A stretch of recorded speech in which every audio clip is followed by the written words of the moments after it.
Time to start our journey into one of gaming's most significant years. Hi, I'm Nick, and this is Required Reading on Retro Games with Nick. Welcome, folks, to the new Required Reading episode. This is probably going to be a longer series than the ones we've seen so far, covering GamePro issue 146.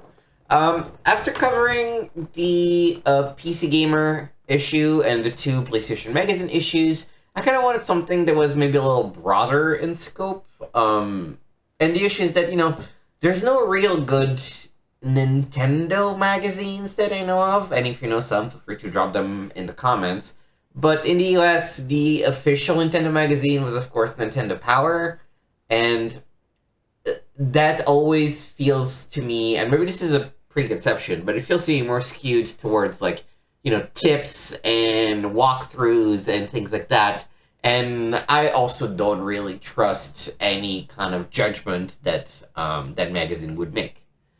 And so I was like, okay, well, what can we look at that is sort of multi-platform? And I've looked at EGM a couple times, but I don't really vibe with them, at least, as you've seen in the Life of Timmy. That was my honest reaction to the EGM issue that we read. I was just very much not impressed with its contents. It seems that GamePro was another staple of the time. Again, I'm not American, so I don't know because I did not actually grow up with these. But it seemed like sort of a good next magazine to pick to keep exploring the development of video games through the years.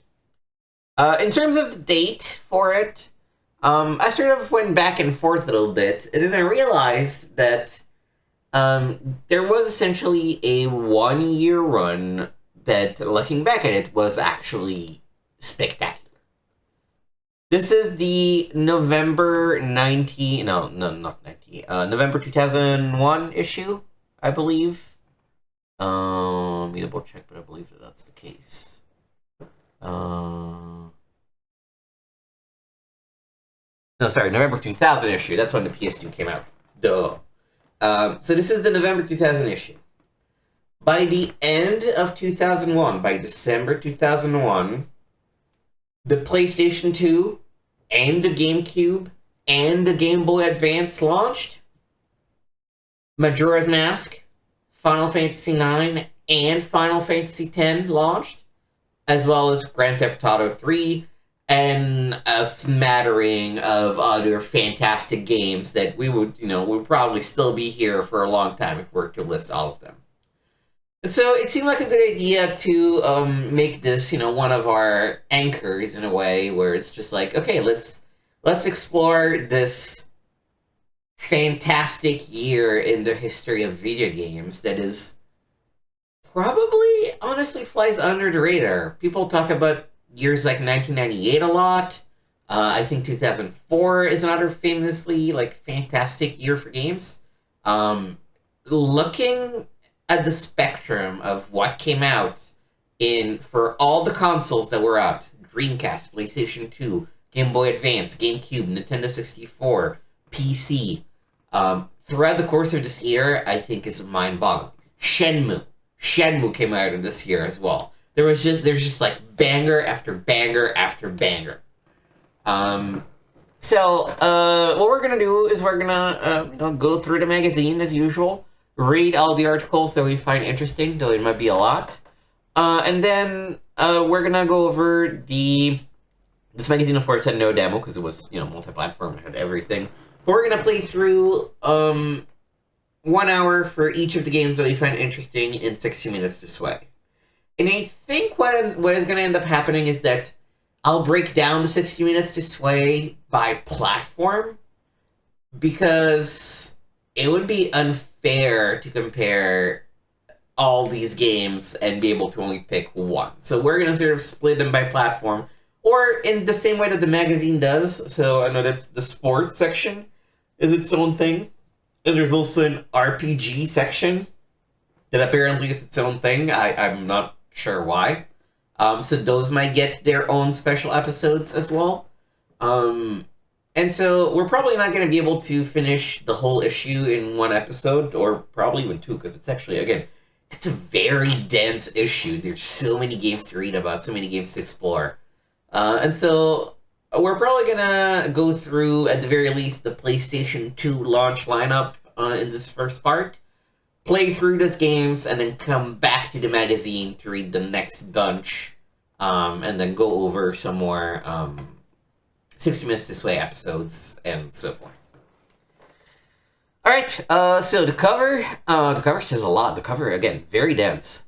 Top launch games for the PlayStation 2. Tekken Tag Tournament, Madden NFL 2001, Dynasty Warriors 2, which is really the first Muso Dynasty Warriors game. Dynasty Warriors 1, we saw recently, was actually a fighting game. So it's going to be interesting to sort of see what this looks like. We also have, like, Dead or Alive 2 Hardcore, SSX, I had not realized was a launch game, Unreal Tournament for PS2, Kessen, Silent Scope, Eternal Ring, which is a FromSoft game. And then they're also mentioning Dino Crisis 2, Final Fantasy 9, Medal of Honor Underground. These are not all reviews, because I know at least that Final Fantasy 9 will be reviewed next month by the magazine.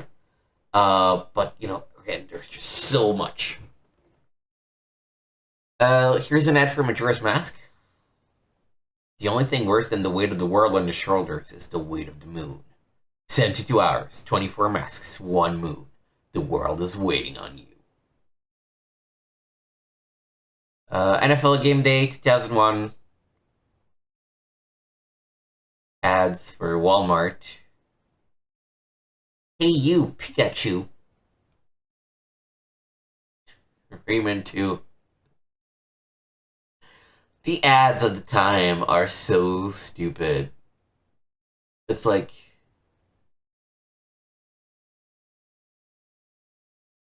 why do you think this, like, you know, whoever came up with a set and was like, oh yeah, this is gonna sell copies of Rayman. And I'm just like, I mean, people should play Rayman 2 because it's a good game, but jeez.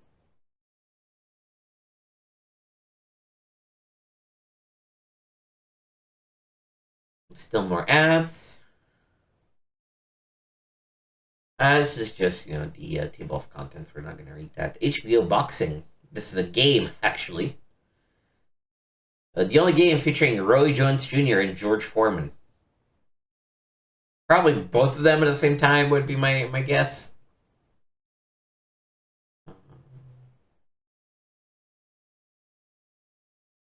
This is starting to be the internet age where, right, what's on GamePro.com?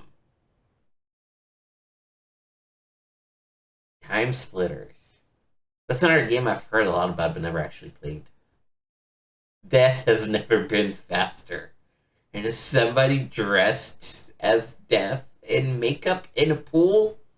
They clearly won a butterfly race. Come one, come all. And this is also a very interesting way of advertising a product. Head-to-head. Editor's letter. Play your game. As you can tell from our cover, it's PlayStation 2 time at GamePro. By the time you read this, Sony should have its 1 million PlayStation 2 units all ready to launch for October 26, 2000. So in this issue, we're giving you the lowdown on all the hottest PS2 launch titles. Has it been worth waiting for Tekken Tag Tournament, SSX, Ridge Racer 5, Kessen, Silent Scope, Street Fighter, EX3, and X Squad? Find out as we officially unveil our new PlayStation 2 Pro review section. It seems Sony is ready to reign supreme, but one can't help asking, is there gaming life beyond the second incarnation of Sony's console? Of course! If you weren't one of the lucky million to pre-order a PS2, take a look at our 32-bit coverage. Major Mike and Air Hendrix provide pro reviews for anticipated PlayStation releases, Dino Crisis 2 and Medal of Honor Underground. I'm actually pretty excited to check out both of those games. Having trouble with Tony Hawk's Pro Skater 2? Then Electro helps you net those hard-to-find items with his pro strategy guide. As for you, Dreamcast owners, check out our Echo the Dolphin Defender of the Future Pro Strategy and Four-Eyed Dragon's Fighter's Edge on Ultimate Fighting Championship. For Nintendo 64 stalwarts, hell yeah, discover if the world is not enough as enough to rival GoldenEye 007 and Perfect Dark.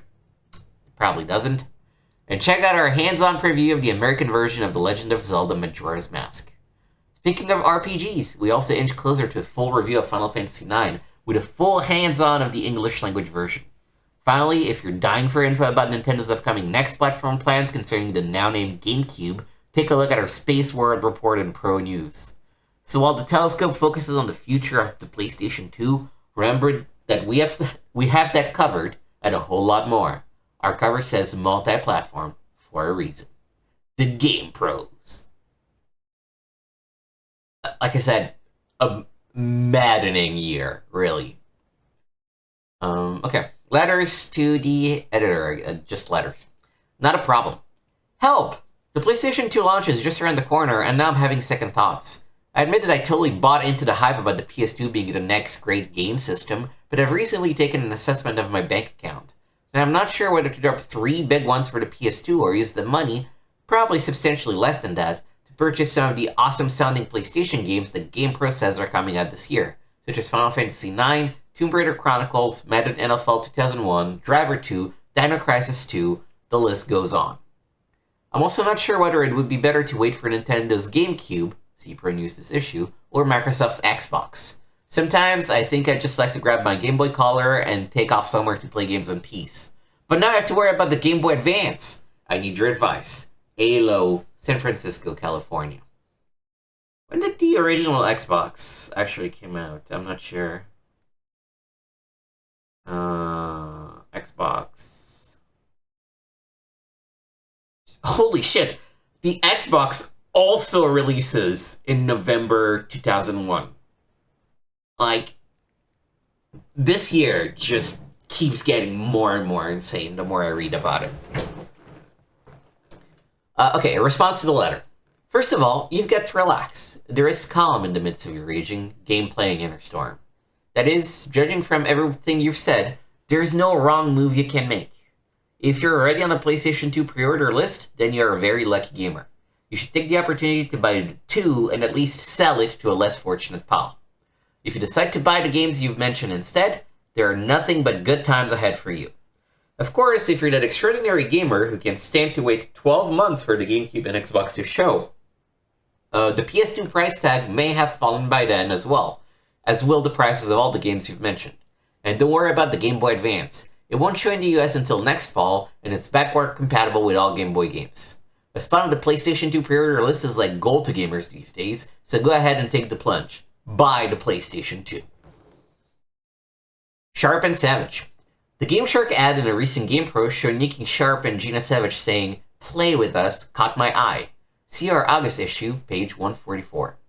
We all know that sex sells, but isn't your magazine for children of all ages? I would love to see more age-appropriate advertising placed in GamePro. Jamie L. Davis, Collins, Ohio. Now we have to go check this out. Okay, August issue, page 144.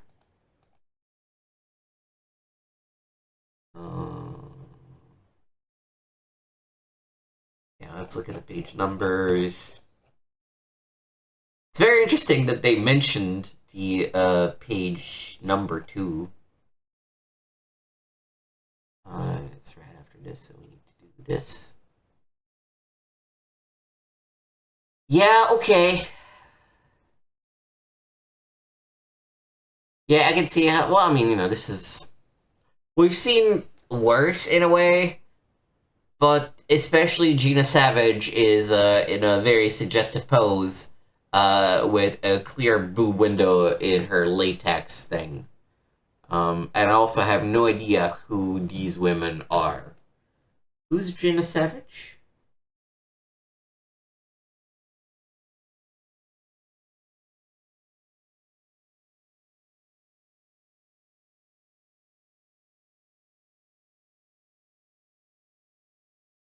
Yeah, I have no clue who she is.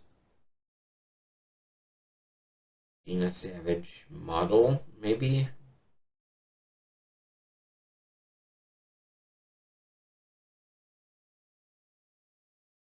Whatever.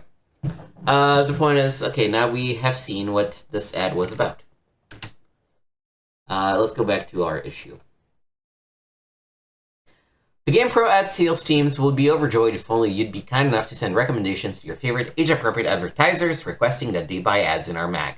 But yes, gamers are children of all ages, and here's how the age range for your crazy kids breaks down according to GamePro's latest reader survey. 33% age 18 and older, 58% age 12 to 17, and 9% under age 12. 9% of 500,000 readers is nothing to sneeze at, yet, for the majority of the gang, Nikki and Gina are really pretty tame. Winter Fresh Gum, Corn Nuts, Godzilla 2000, The Navy, and Wacky Racers also ran ads in that issue of GamePro, so there was something for everyone. Sure. Post-man traumatic stress.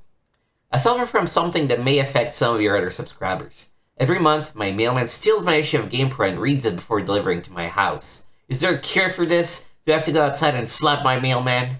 Martin, via internet. No, nothing like this affects any of our other subscribers as far as we know, but you might want to complain to the district postmaster if this is an ongoing problem. Obviously, you're not familiar with the term going postal, however, or you would never even consider going gently on your local letter carrier. These could be your back. They're keeping this from you. Beware of extra polar ice. Wrigley's extra sugar-free gum, polar ice. Just gum? Huh, no way. Something so innocent about this age, man. Good old times. No lover of Glover. My 11-year-old daughter just received a Nintendo 64 for her birthday. I made the mistake of purchasing Glover, which has only frustrated her. Oh no! Do you have any suggestion for a fun, non-violent game that she might like? I am lost in all the options. Linda Eels via internet. Don't worry, Nintendo 64 fun is easily attainable. Kirby 64 and Super Mario 64 are two adventure games that are easier to play than Glover and challenging in their own right. Other entertaining Nintendo 64 games include Mario Kart 64, The New Tetris. Is there a game called The New Tetris?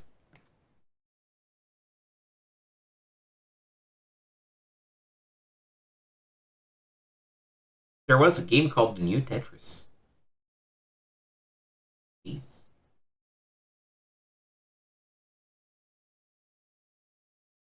Pokemon Stadium, Mario Golf, Mario Tennis, and Mario Party 1 and 2. You can always connect to GamePro.com to research a few more. And here's a pro tip. When in doubt about a game, rent it before you buy it.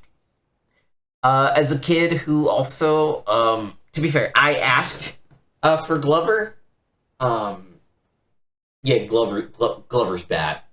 Glover's fucking bad. It just feels like garbage. I don't think I've ever beaten more than World 1. One day we'll get back to the great Nintendo, the Great American Nintendo 64 Challenge, I think is the branding that I picked. And eventually get to Glover, but whew, yeah, it's not a good game. Pokemon in pain. I've noticed that the ghost Pokemon, Ghastly, Haunter, and Gengar, from Pokemon Game Boy aren't hurt by certain attacks, but in Pokemon Stadium for the Nintendo 64, those same attacks do affect the ghost Pokemon. Plus, in the Game Boy cart, Charizard can learn to fly, but in Stadium, Charizard knows how to fly. Why is that? Nathan Johnson, Rancho Santa Margarita, California. We are one seriously scary Pokemadman. Dazzled by the Nintendo 64's horsepower, the design boys decided to tweak Pokemon gameplay ever so slightly when they herded Pokemon onto the Nintendo 64 from the Game Boy. They figured no one would notice. They were wrong. I wonder if that's something to do with changing types in Gen 2. Maybe some of that made its way into Stadium, but that's actually interesting to know. Controller crazy. I have to tell someone about this. I'm scared to death of my Nintendo 64 controller. I swear it. Don't we all agree it looks like a claw? I can just imagine it waiting for me to fall asleep at night so I can team up with the beast in my closet to kill me. It will use its analog stick to drag itself across the room to my bed, its core trailing behind like a tail. Then it will climb onto my bed and use its core to strangle me. Beware the Nintendo 64 controller. Beware! Mr. Wizard via internet. Mr. Wizard, some would say that your controller fears as a result of paranoid delusions.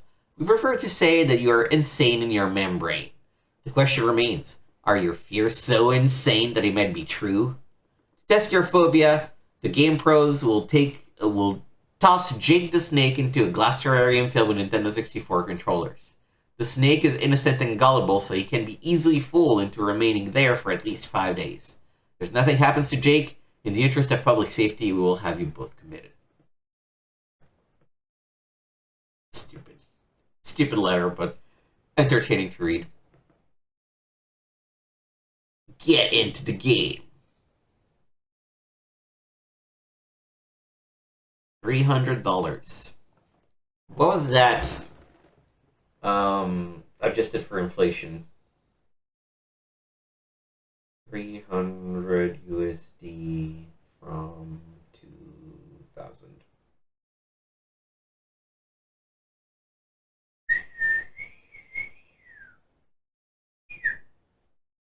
$557.14. Jeez. Well, depends on who you ask, but they're all about like $560. So damn. Starting $99.99, but more like $560, am I right?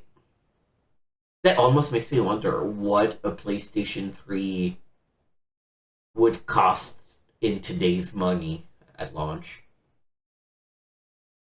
Buyers beware. Buy the Watchdog. For Halloween, the Watchdog wants to dress up as the owner of a PlayStation 2. If you have one on launch day, can I borrow it for trick-or-treat? I'll give it right back. Honest. Question. What do you think about the Sega Dreamcast boot-up discs? I've seen many Dreamcast game copies on the internet. They've been selling like crazy. Even one for $3 via the internet. I'm gonna guess that he's gonna say piracy's bad, okay? The Watchdog responds. If you're talking about the pirated boot discs, we think using it to play copied games is highly illegal. Don't buy one, and if you see one on the sidewalk, act as if it were radioactive lime-colored goo. For you honest gamers who don't know what we're talking about, the boot disc is a CD-ROM that enables the previously pirate-safe Dreamcast to play import, beta test, or copied games. The disc was released in June by a hacker group calling itself Utopia. You just insert a boot disc and turn on your Dreamcast. After the boot disc has finished loading, put in a pirated CD and it should work. No hardware changes needed. Be warned, Sega is actively pursuing anyone who sells or makes available the boot disc or pirated games. To show it means business. To show it means business, Sega shut down 60 websites and 125 auction sites in July that were trafficking pirated games. Sega supports a creative community of talented artists, said Peter Moore, President and Chief Operating Officer of Sega, in a news release. Peter Moore was COO of Sega?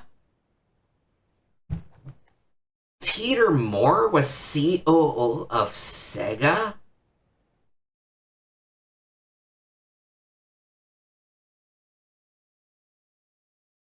Damn. Was he responsible for the terrible...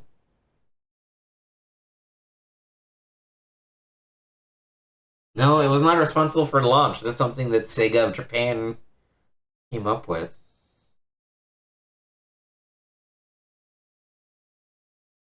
Yeah, because he became COO on May 8, 2000, and the Dreamcast launched on 9/9/99.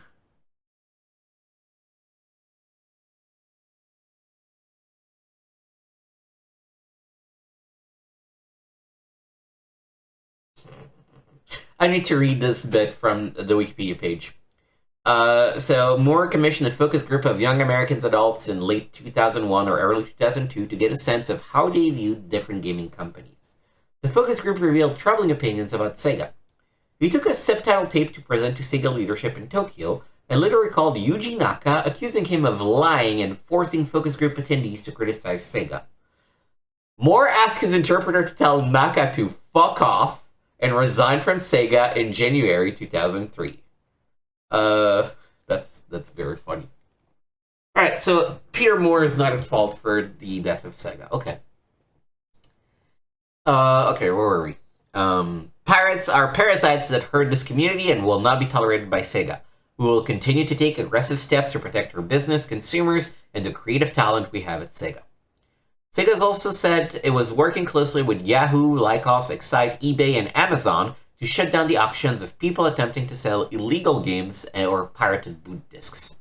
Despite Sega's best efforts, at print time, the boot disc was still easy to find for sale or download on the internet, and numerous message boards and websites listed a dozen of pirated games for sale. The watchdog wishes Sega good luck in fighting the scourge of piracy, which cost the video game industry more than $3 billion in 1998, and which hurts everyone who cares about video games, game makers, and players alike. According to Sega, you can ensure your Dreamcast games are authentic by looking at the following. The underneath of the CD should be silver, not black or gold, and should have 3 clearly visible tracks. The first track should be very wide, the middle track narrow, the third track medium width. The middle track should read, Copyright Sega Entertainment Limited. Question. I'm having trouble with Interact's Game Shark CDX for the Dreamcast. I was playing Resident Evil Code Veronica with the Game Shark, and whenever I looked into a crate to get items, the game froze at a blank screen. What's going on with the Game Shark? St. John 2 via the internet.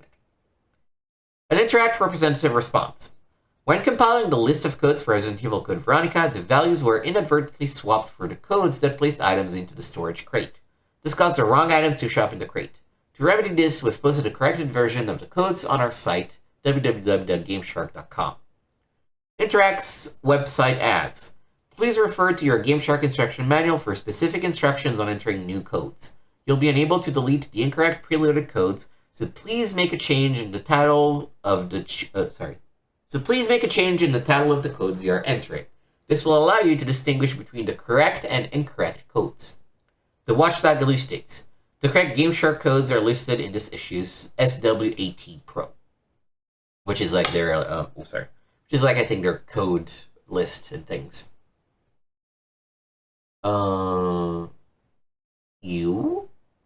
Update.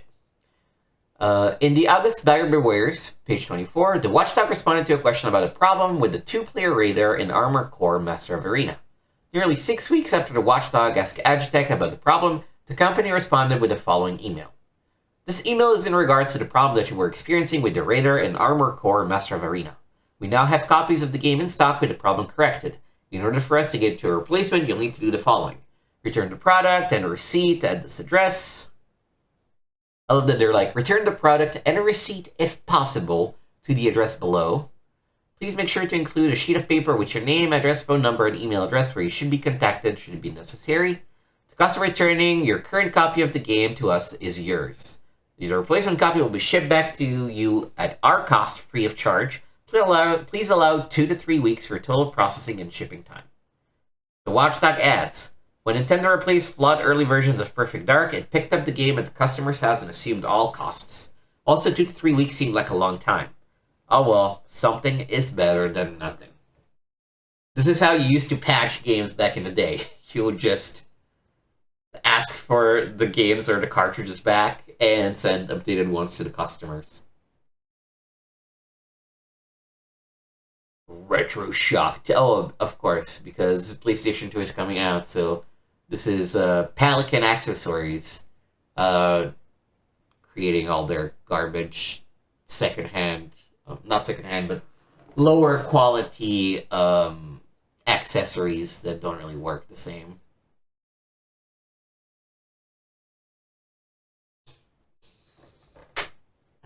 GamePro.com is what you need to win, okay. Oh, that looks like a very ugly website.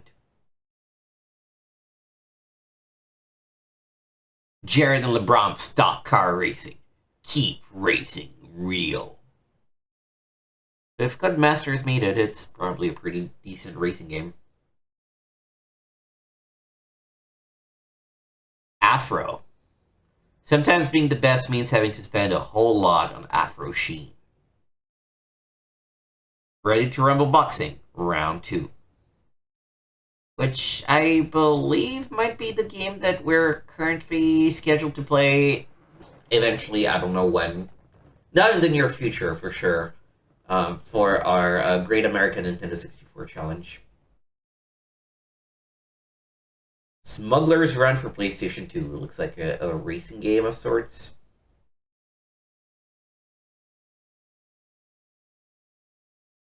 Pro News. Nintendo unveils new systems. Game Boy Advance and GameCube, aka Dolphin, steal the show at Space World 2000. Space World, I think that was like sort of Nintendo's showcase related to the Tokyo Game Show. What was Space World exactly? Space World. Game browser. Was an annual video game show hosted by Nintendo from 1890 to 2001. When did it take place? Yeah, July, August. It's like, again, back in the day, there was a lot less communication in the industry, right? So the trade shows would serve the retailers for the most part, not so much the press. So Nintendo would bring its stuff to E3, and then for Japan, they would hold shit at Space World. So Nintendo's annual Space World event in Tokyo always contains big news, but this year's announcement could well determine the future of the company. Nintendo unveiled two new game systems to the public for the first time, the GameCube and the Game Boy Advance. Most Nintendo fans know the GameCube by its codename, Dolphin. The GameCube, measuring just 6 inches by 6 inches by 4.5 inches, so technically not a cube, will be aimed squarely at the game market and will not attempt an all-in-one entertainment machine in the way that the PlayStation 2 and Xbox are being positioned. GameCube is expected to launch in Japan with 5 games in July 2001. The American launch will follow in October 2001. GameCube will make its US debut at the E3 show in May 2001 with playable software on display. No prices for either the Japanese or the US unit were announced. The heart of the GameCube will be the Gecko microprocessor unit, a 405 MHz PowerPC-based chip developed in conjunction with IBM. Boasting 64-bit floating point capability and super-fast copper wire technology, the MPU is being hot-rodded specifically for gaming tasks. Nintendo estimates that the GameCube will generate between 6 to 12 million polygons per second in actual gameplay. That's with textures, complex models, and everything else that goes on during a real game, as opposed to maximum raw polygon count, which is often used to high performance. Sure. While Nintendo has finally abandoned the cartridge format that it used for all its previous TV-based consoles, the company has chosen once again to avoid compact discs as well. Instead, the GameCube will use a proprietary optical disc system based on the technology by electronic giant Matsuhita, with a storage capacity 190 times that of Super Mario 64's cartridge. But less than that of a DVD, of course. Each 8cm optical disc will hold 1.5 gigabytes of data, more than twice the data of a traditional CD-ROM, but less than half the storage capacity of a DVD. Kenya Takeda, director of Nintendo and general manager of NCL's R&D department, called the new format fashionably sized and expects it to lead the way for entertainment in the 21st century and become the de facto standard size for both home and handheld game consoles. That is a resonant nope. Turns out DVDs were the thing. But at some point, memory just got so cheap that now, yeah, it's just like portable SD cards everywhere. So, yeah, did not really get that one. Mr. Takeda also added that the disc will be protected against piracy through Matsuhita's proprietary technology. It's almost like a monkey paw thing, right? Where it's like, oh, please, Nintendo, don't use cartridges for the next console. And they're like, we won't. We will use proprietary mini disc. And you're just like, no! Oh well. The GameCube will feature 4 controller ports, but only 2 memory card slots, which will accept both 4 megabit DG cards and adapter for Matsuhita's proposed 64 megabyte SD memory cards. Users will be able to plug modular modems into the bottom of the GameCube for either 56K telephone or high-speed broadband online access. While the system is not considered portable, the machine will come with a carrying handle as part of its design. Mario creator Shigeru Miyamoto spoke at length about the GameCube's new controller. The pad will incorporate 8 buttons, 2 analog sticks, and a directional pad. The new yellow C stick on the right side of the controller is an evolved version of the C button from the Nintendo 64, allowing users to move in one direction and look in another, both with analog precision. Sort of. I feel like the C stick really only has like 8 directions for the most part, but hey. The traditional A and B buttons will be oversized, flanked by X and Y buttons, and joined by L and Z triggers on the control shoulders. In the middle of all the buttons, there is a big A button, said Miyamoto. I like to create a game where you can have fun just by pressing this one button. A wireless controller named Wavebird was also demonstrated and is expected to be ready for the system's Japanese launch. The GameCube is cool. It's the last time that Nintendo was at parity, roughly parity with the other manufacturers, right? I think the GameCube, actually I don't know if it was more or less powerful than the PlayStation. I guess we're going to figure it out because they're going to tell us all about the PS2 soon. But this was the last time that Nintendo was going head-to-head with what had become the dominant console manufacturer. And then they decided they were just like, we're just going to play our own game. And whether we win it all or we lose it all, it's going to be all on us. We'll see what the Switch 2, which still has to launch at the time I'm recording this. We'll see how that does. But we're just like a couple weeks off of their presentation. Well, actually 3 weeks off of their original presentation. And Mario Kart looked really dope. There wasn't really anything else worth buying it for. And so, $450? No thanks. Sony's slim software support. Never mind the delayed launch of the PS2 in Europe. We have problems at home. Sony VP of Third-Party Relations Phil Harrison revealed at the ZD Games Summit in late August that only one first-party game would be available for the machine's US debut.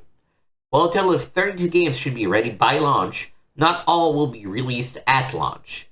It's still expected that most, if not all, those games will be available by the holiday season. Sadly, it was too late to amend last issue's pay-for-play article to reflect this change, so hang on to that article a little longer. Songboy suit settled.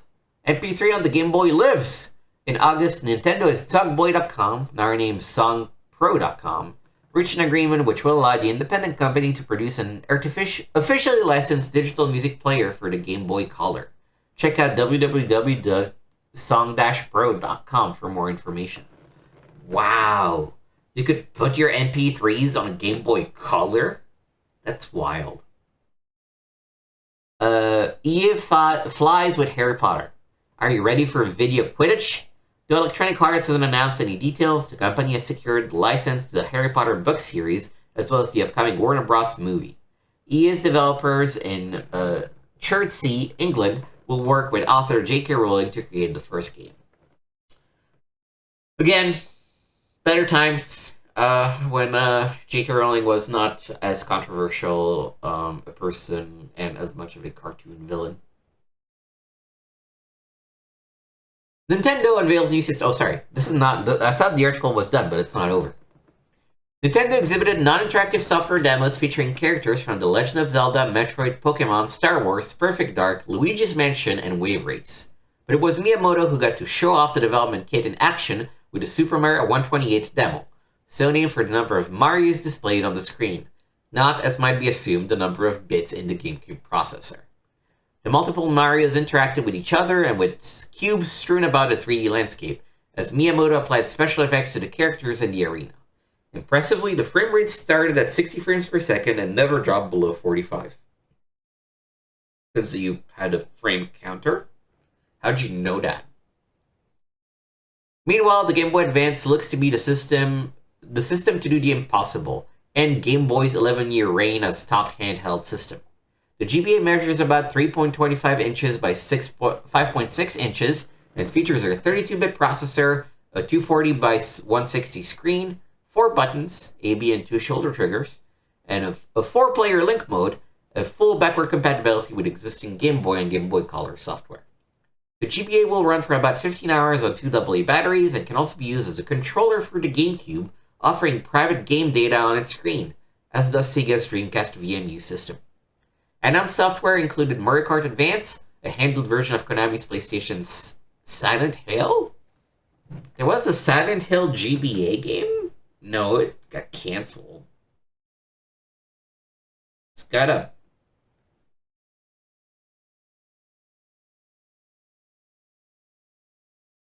Oh, it was a... Okay, because this is Japan, it was like a visual novel. Yeah, it's a visual novel adaptation of Silent Hill. Okay. I was like, there's no Silent Hill game on the Game Boy Advance. What are you talking about? Where were we? Silent Hill, a Mega Man game from Capcom, which is probably Battle Network, and a fantasy racer featuring popular characters from Konami game, Konami Crazy Racers, an unexpectedly very good kart racing game. Nintendo Company Limited's executive vice president Atsushi Asada said that the focus will be on simple yet complete games, and that Nintendo's goal is to evolve the Game Boy Advance into the ultimate 2D gaming machine. The machine is slated to debut in Japan on March 21st, 2001, for 9,800 yen, about $92, with an initial library of 10 titles. The US launch follows in July. Throughout the presentation, Nintendo representatives stressed easy game development while enabling total creative freedom and offering maximum power. GamePro will have more information as Nintendo releases new details. Check out GamePro.com for the complete system specs and more hands-on reports. Game Boy Advance, yeah, great system. Once they turn it into DSP. The original one still has some, screen lighting issues and battery issues, and all of that DSP just fixed and mwah, so gorgeous. Shh. Sony's PS3 prototype. PlayStation 2? Oh, news, pal. Try the PlayStation 3. An anonymous source close to a major special effects production house told GamePro that Sony recently brought a PS3 prototype to its office in hopes of getting some development support for the system. The machine was reportedly not much to look at, literally 6 PlayStation 2s stacked on top of each other, all connected with a jumble of wires to a PC.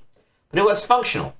Sony showed enhanced demos of the test used to show off PS2, such as the fountain of sparks and a duck in the bathtub, as well as interactive ones that let users fly through a fantasy castle environment. The bulk of the demonstration was technical in nature. The existence of a PS3 prototype shouldn't be too surprising. Sony already has secured trademark for a PS3 logo in Japan, though as a minor derivation of the PS2 logo, this could be simply to reserve it before someone else does. Also, Shinichi Okamoto, Senior Vice President of the Research and Development Division of Sony Computer Entertainment, spoke briefly about the company's goals for the PS3's power and performance at the Japanese trade show back in November of 1999. Still, it's interesting that the machine was shown to a developer at such an early stage. Moreover, it's unusual that the developer was not a traditional game developer at all, but a special effects production house more traditionally associated with film and television than video games. Sony's motivation is unknown.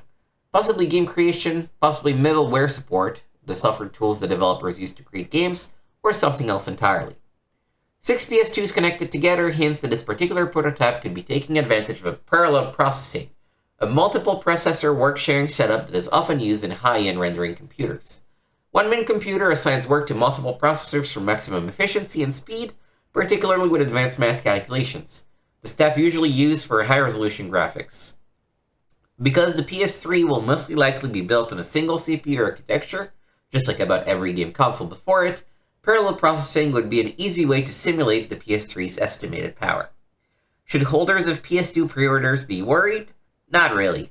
The PS3 probably won't materialize until 2005, but the company clearly has plans already in motion for the next generation system. The PS3 actually released PS3 in November 2006. So they were actually a year off in their predictions. Geez, only 6 years. Yeah, this past console generation, the PlayStation 4 generation, lasted so long compared to what they used to last. Then we have a top 10 of best-selling video games. Kirby 64 at the top of the pack. I've never actually played Kirby 64. Legend of Dragoon is another one that is on the list that I've never touched, that very well received. Sega, staying alive. Amid all the big news from Sony and Nintendo in recent months, Sega has been making plans to stay at the top of its game too. In late summer, the company met with GamePro to discuss its blueprints for the future and how it plans to rectify some of its problems in the present.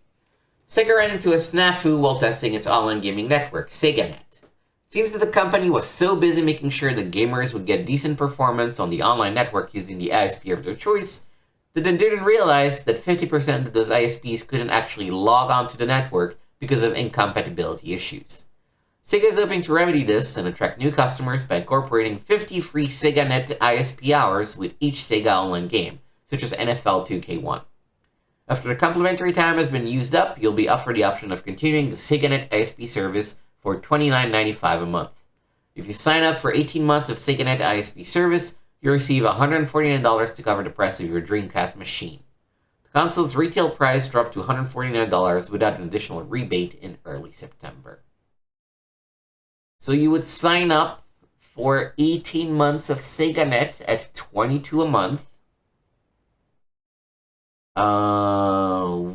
which is like $350. Jeez.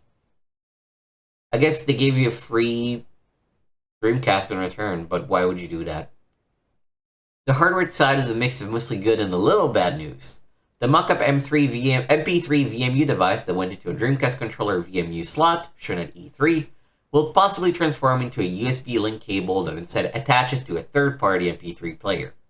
The iOmega zip drive is back on track, set for release in early 2001, possibly to work in conjunction with the revamped MP3 device. Meanwhile, the digital camera will show up sometime in early 2001, and you can also look for a broadband Ethernet adapter to replace the modem cartridge in November or December. Unfortunately, the anticipated DVD player has been put on hold indefinitely. Sega is saying that North America isn't the right market right now for such a device. Sega expects the Dreamcast software library to hit 200 titles by the end of 2000, and a dozen of those will have online play. Anticipated titles like Phantasy Star Online, 18-Wheeler, and Outrigger should be on store shelves by the spring. Pole Vault. Which console will win the coming system war? PS2, GameCube, Dreamcast, Xbox, Indrama. Indrama? The fuck is Indrama? Indrama console.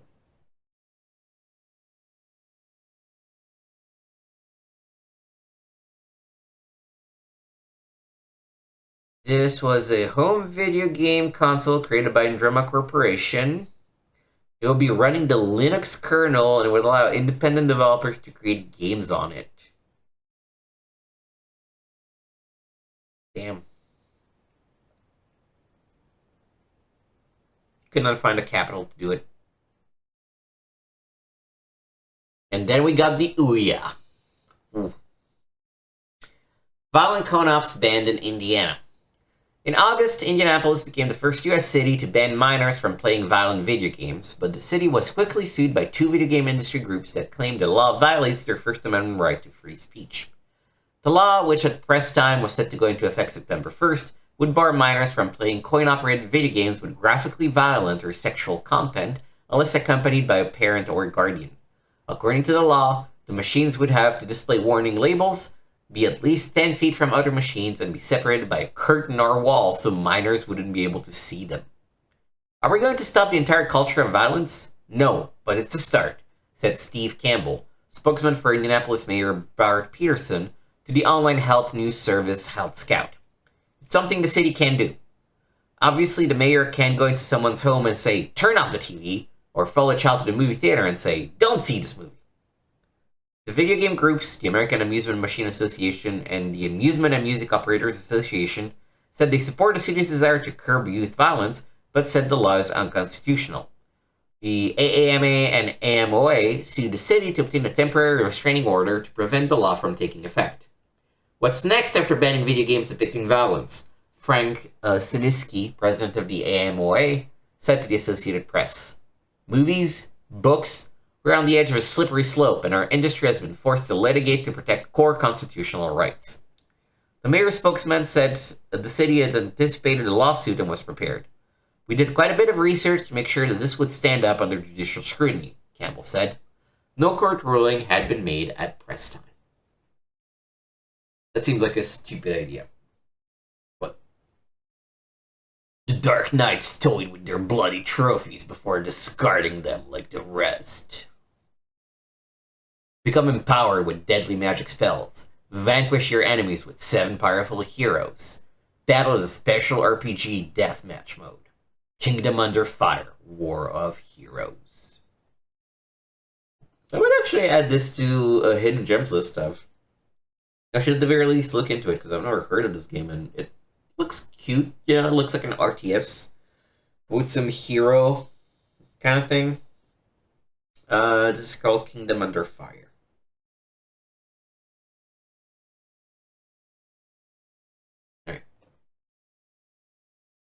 Okay, rating peripherals, we can skip that. Boy Scout, what's new in handheld games? Old heroes never die, they just go handheld. Witness Gaming's classic clumsy cavalier Dirk the Daring as he comes to the Game Boy Color in the immortal Dragon's Lair. This is no licensed cash-in where Dirk goes on an all-new, all-boring platform quest either. Capcom is translating the original cartoon-like Laserdisc arcade game to 8-bit pixels and keeping the twitchy gameplay intact. If Capcom can pull it off, it will be quite impressive, and early signs are good. Dragon's Lair is due this winter. THQ, meanwhile, plans to ask gamers the question that all America knows and loves. Who wants to be a millionaire? The Game Boy Color version of the second edition, already popular on the PC and PlayStation, will challenge players to answer 600 questions as they replicate the popular quiz show in the palm of their hands. Watch for it on store shelves about now. Finally, although nearly 1,000 titles have been released for the Game Boy worldwide, Ubisoft's Little Nicky will likely be the first to begin with a peeping Tom watching a woman in her underwear. Based on this fall's new Adam Sandler comedy, Little Nicky will offer 14 levels of run and jump action, plus 11 weird minigames like mind wrestling and whack a pineapple. Burp fire, possess people, and do other decidedly un-PC things with a nasty little game arrives this November. An Adam Sandler movie got turned into a Game Boy game? Okay. Then there's this static column that says Q3DC. Pokemon finally came out in Spanish. The rarest creature is reportedly Medos. Oh, Mewtwo. Okay, I think this is just like jokes. So KBayKids.com is charging $329 for the PS2 instead of $299. That sucks. And if PS2s were going to be an easy to find, it might even be worth getting angry about. Okay. NetPro, Diablo 2. Playing Diablo 2 over the internet can be intimidating, dangerous, frustrating, and excruciatingly fun. Before you log on to Battle.net, take some advice on how to survive against the Lord of Terror. Join the party, know your roleplay, which means know how you're supposed to play. Did people, this is actually something that I don't know, and I would love my audience, if there's someone who was playing Diablo 2 at the time, would tell me, because I never really played Diablo 2 in multiplayer, so I don't know that people actually roleplayed in it. Like, if I were to join a shard, I would probably just, like, I don't know, just play the shard on my own. Like, I love that people are just like, you know, in modern day Diablo 2 Remastered, they're just like, oh yeah, no, you know, the real meta, the real fun game is like, solo self-found. And I'm just like, isn't that how you're supposed to play? Probably not if you know, enjoy games. But that's how I played all my life. So, I don't know what that says. Let's see the character pro tips. Amazon. Drop back and give the melee guy some support. If you pump some points into multiple shot, you can clear a room when party members get swamped by little guys. Multiple shot combined with a freezing bow can slow or stop a whole bunch of them at once, setting them up for a hand-to-hand combat with your paladins or barbarians. Yeah, this is not really helpful for us in any way, just because it's meant for like party strategies, right? If you were to play the Amazon by yourself, then you would probably try and do something else.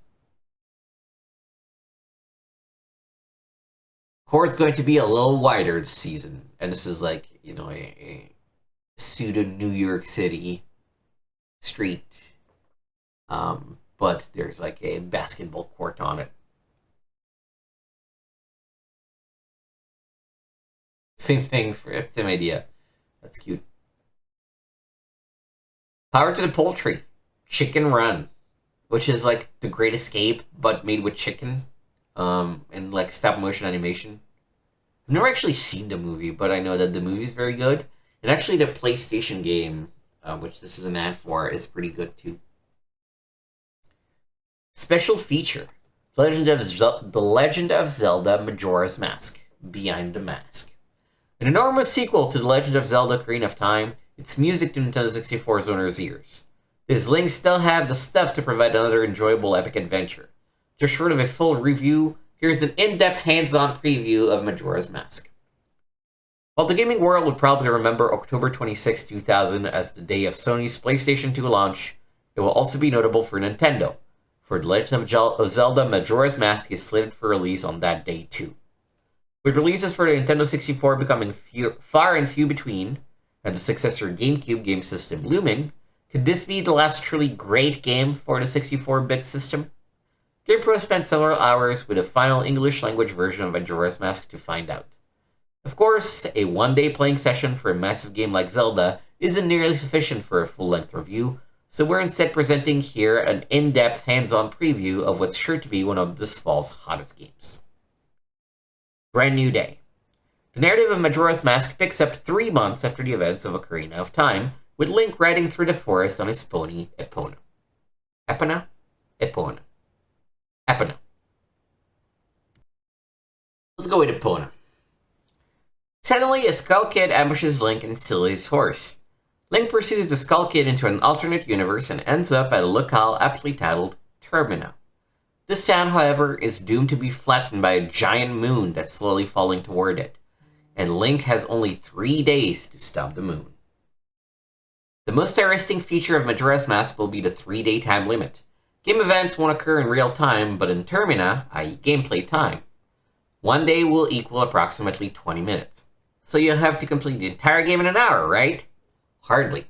In Majora's Mask, you'll replay those 3 days repeatedly. During each 3-day cycle, you'll have to complete certain tasks. If you're successful, you'll be able to save your game and go back in time to start on the first day and start a new task.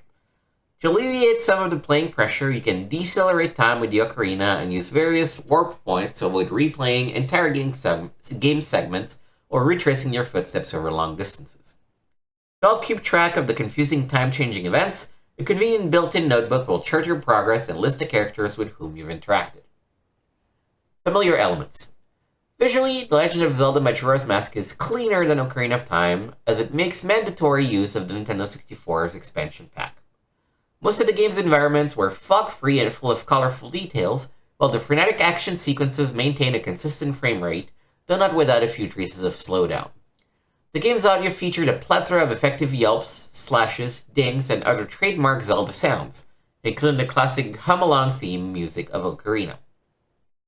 Although Majora's Mask features several new gameplay aspects, the basic play engine from Ocarina of Time remained untouched, meaning fans of the first Nintendo 64 Zelda epic should take to the sequel in a second.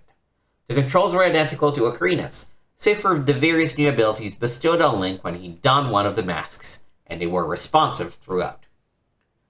Face dances. Another unique feature of the game will be the use of masks.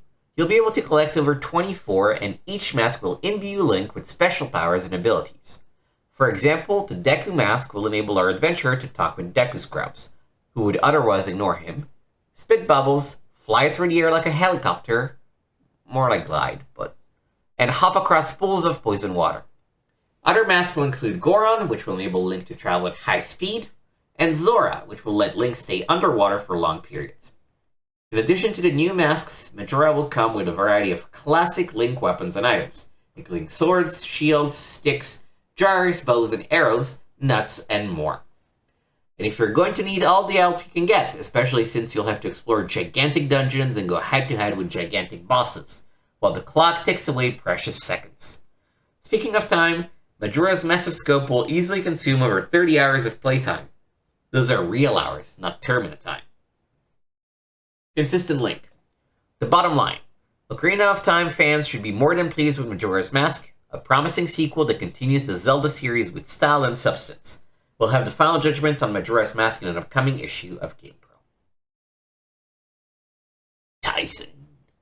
Mike Tyson Boxing on PlayStation. A special feature, the Unreal World. Unreal Tournament is becoming a reality for console gamers as the PlayStation 2 tackles one of the PC's most celebrated fragfests. What's more, GamePro's hands-on report reveals more than gamers may have bargained for. American social critic Henry David Thoreau once said, "Be it life or death, we only crave reality." Close, dude. We actually crave unreality. And Unreal Tournament is poised to provide one of the most realistic fantasies ever. That is such a corny-ass introduction to a preview of a multiplayer shooter game. Lock and Load Live. Unreal Tournament drops gamers into a future where blood sport is the best entertainment. Professional gladiators take up arms like rocket launchers, flak cannons, and saw-blade shooters, only to wail away on each other in ultra-violent televised matches. And lucky you, you're the next contestant. From a first-person perspective, you'll have to survive over 50 levels if you're going to take the trophy. But with these devious opponents, winning may be the least of your worries. How about survival? At the heart of Unreal Tournament will be some seriously advanced artificial intelligence. Your computer-controlled opponents will dodge, attack, retreat, flank, and otherwise blow your ass away, as would human players in a network deathmatch. Eerily detailed animations and facial textures, as well as reactive smack talk. "Oh, I'm sorry, did I blow your head off?" And "Burn, baby." Just two of the spicy bolmo that you hear about after a frag. Will serve only to make the characters more menacing and unsettling. Of course, good AI doesn't mean you can't bot against real people. While there won't be online play, Sony's PS2 network is still months away, UT will support up to 4 players on a single split screen or connected via iLink cables and a FireWire hub sold separately. It's no small feat. At last, 4 gamers, 4 consoles, 4 screens, 1 game. We're halfway into the feature, so we're going to finish reading it, but I now realized, of course, this would not have online play at this time, but then it's probably not that interesting as a game. It's not a review, so we're not going to check it out on this month's 60 Minutes to Play, or rather, this magazine issue of 60 Minutes to Play. But yeah, it's a bit disappointing that it's just bots for the most part. Keys, mice, and more. No matter how you play Unreal Tournament, you'll find startlingly smooth PC quality graphics, albeit slightly degraded by the reduced resolution of a television set. Judging from the preview version, though, the game's celebrated visuals appear to make the transition intact, from the glowing green globs of the bio rifle to the excellent texture quality, and the programmers expect to deliver the action at 30 frames per second. The audio, including massive explosions and the aforementioned on-the-fly insults, is living up to its PC pedigree as well. However, although the gamepad controls were functional in its early version of the game, no customization options have been implemented yet.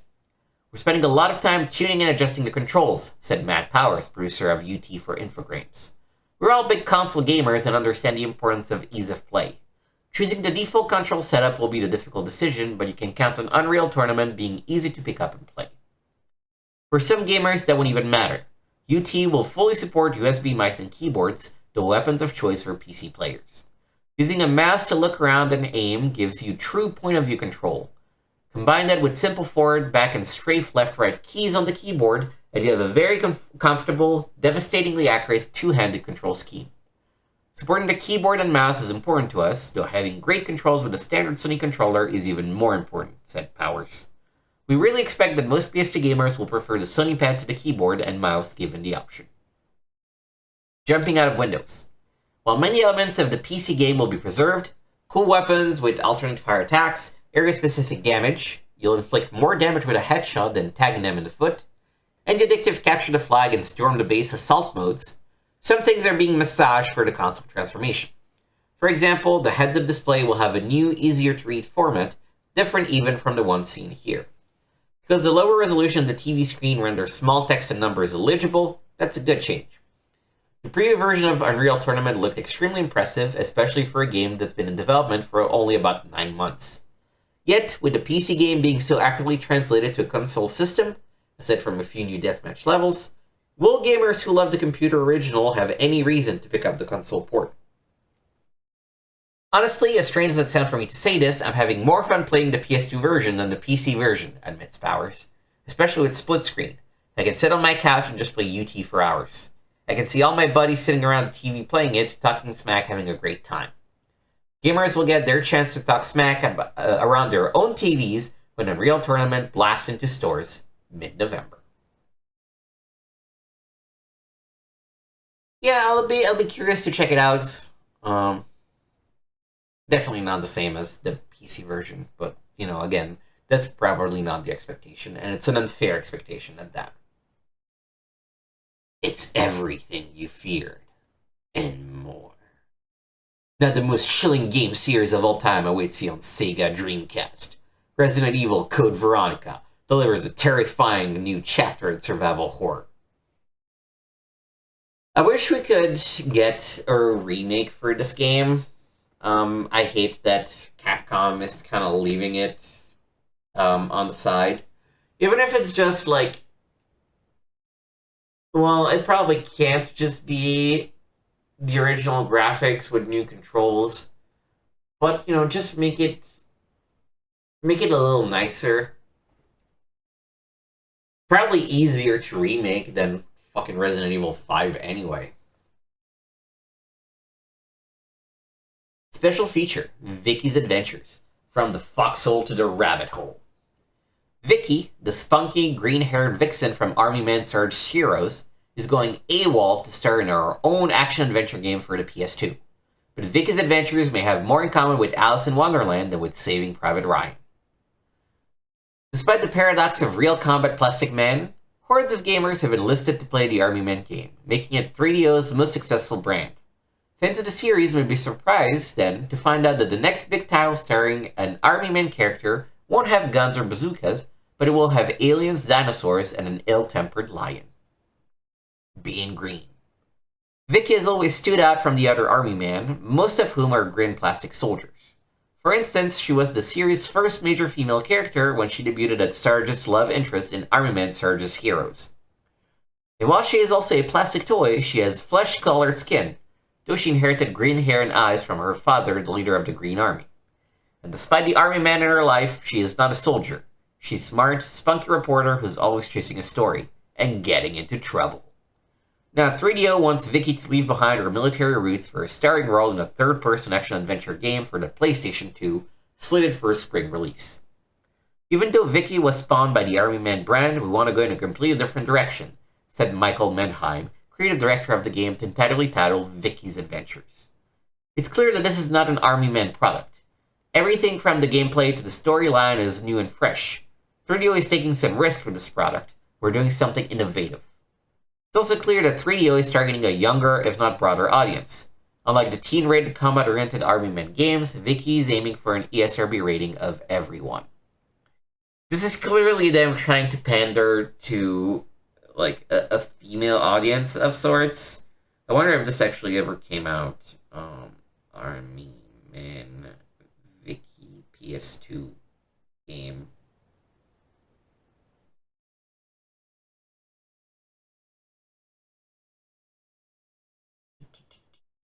Vicky Grimm. She's apparently deceased. Whew. How did she die? Can I ask?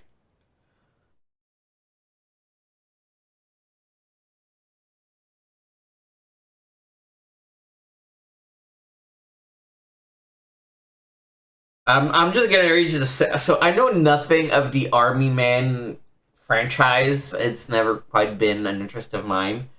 But this paragraph is absolutely wild.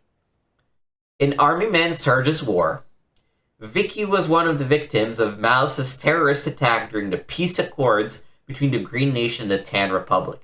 She's the only character to initially survive the blast and is found by Sarge, remarking that she doesn't think they'll be dancing tonight. She then dies in her arms. Jesus Christ.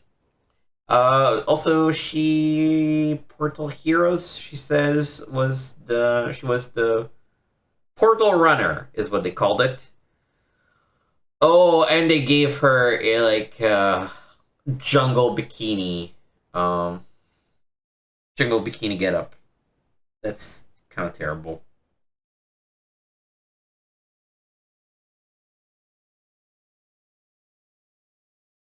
Is it good? I'm gonna guess no.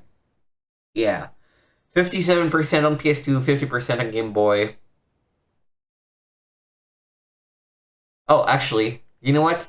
Let me not read any further because apparently the game was panned by GamePro, and that caused a controversy of some kind. But yeah, you look at this and you're just like, yeah, look at the screenshot. This is not looking good. This is not looking good. These screenshots look basically the same, and it's her in the same position 3 times. So they're cutting some corners for this presentation. Every toy is an island. The world of the Army Man, as it turns out, is just one of many alternate worlds in any given toy store. Inside every box of toy dinosaurs, knights, and spaceships is another world unknown to humans. Unfortunately, these diverse worlds are ruled by the evil, manipulative Brigitte Blue, a spy for the Blue Army. Brigitte lures Vicky into one of these fantasy worlds so she can have Sarge all to herself, leaving gamers to help Vicky escape and rescue the beguiled Sarge. 3DO is promising to take full advantage of the PS2 to create 3 surreal fantasy worlds. A prehistoric world filled with dinosaurs and volcanoes, a medieval world with castles, knights, and a life-size chess set, and a spaceship world filled with weird aliens. We're going for visually stunning, says John Solera, the game's director. Every level is going to have several points where the player can sit back and say, wow. Beauty and the Beast. For solving puzzles, not to mention self-defense, Vicky will rely on a bow with 7 types of arrows, including fire, explosive, and magic. A typical puzzle will involve finding and nailing a hard-to-hit rock with an arrow just at the right moment to make it fall and bonk a dinosaur on the head, enabling her to pass.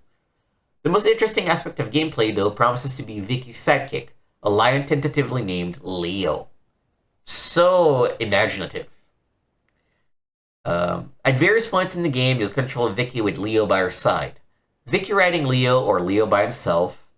Leo will warn you of danger and protect against attacks. While Vicky has a long-range attack with her bow and arrow, Leo will provide the close-in damage with his claws and teeth. Vicky is not a pushover, but the lion is the real testosterone of the game, Mendheim says. He's out of control. He's like Wolverine from X-Men. Leo can protect you, but you'll also have to protect him. If he's wounded, you must heal him. If Leo dies, the game is over. We're trying to create an emotional bond between Vicky and the lion, Mannheim says. If the lion dies and you as a player don't care, we failed. When Vicky or Leo get hurt, Leo's rage meter will go up. If it goes up too much, he'll go berserk and put himself in danger. You'll have to pet him or give him treats to calm him down. Kicking ass through the looking glass? The big question remains. Can a kaleidoscopic Army Man spin-off that has no machine guns or hand grenades, but which stars a green-haired woman with a temperamental pet lion, win its way into the hearts of gamers? Read GamePro to find out this spring. Note, all screenshots are 3DO artists' representations of actual gameplay. So it's not gameplay. It's the artist's representation of actual gameplay. Holy shit. Jesus Christ. That explains why she's always, holding her bow that way. Ooh. Jeepers. Jet Grind Radio.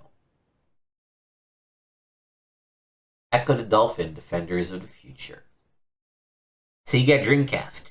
It's thinking. Is that really the slogan they went for? It's thinking?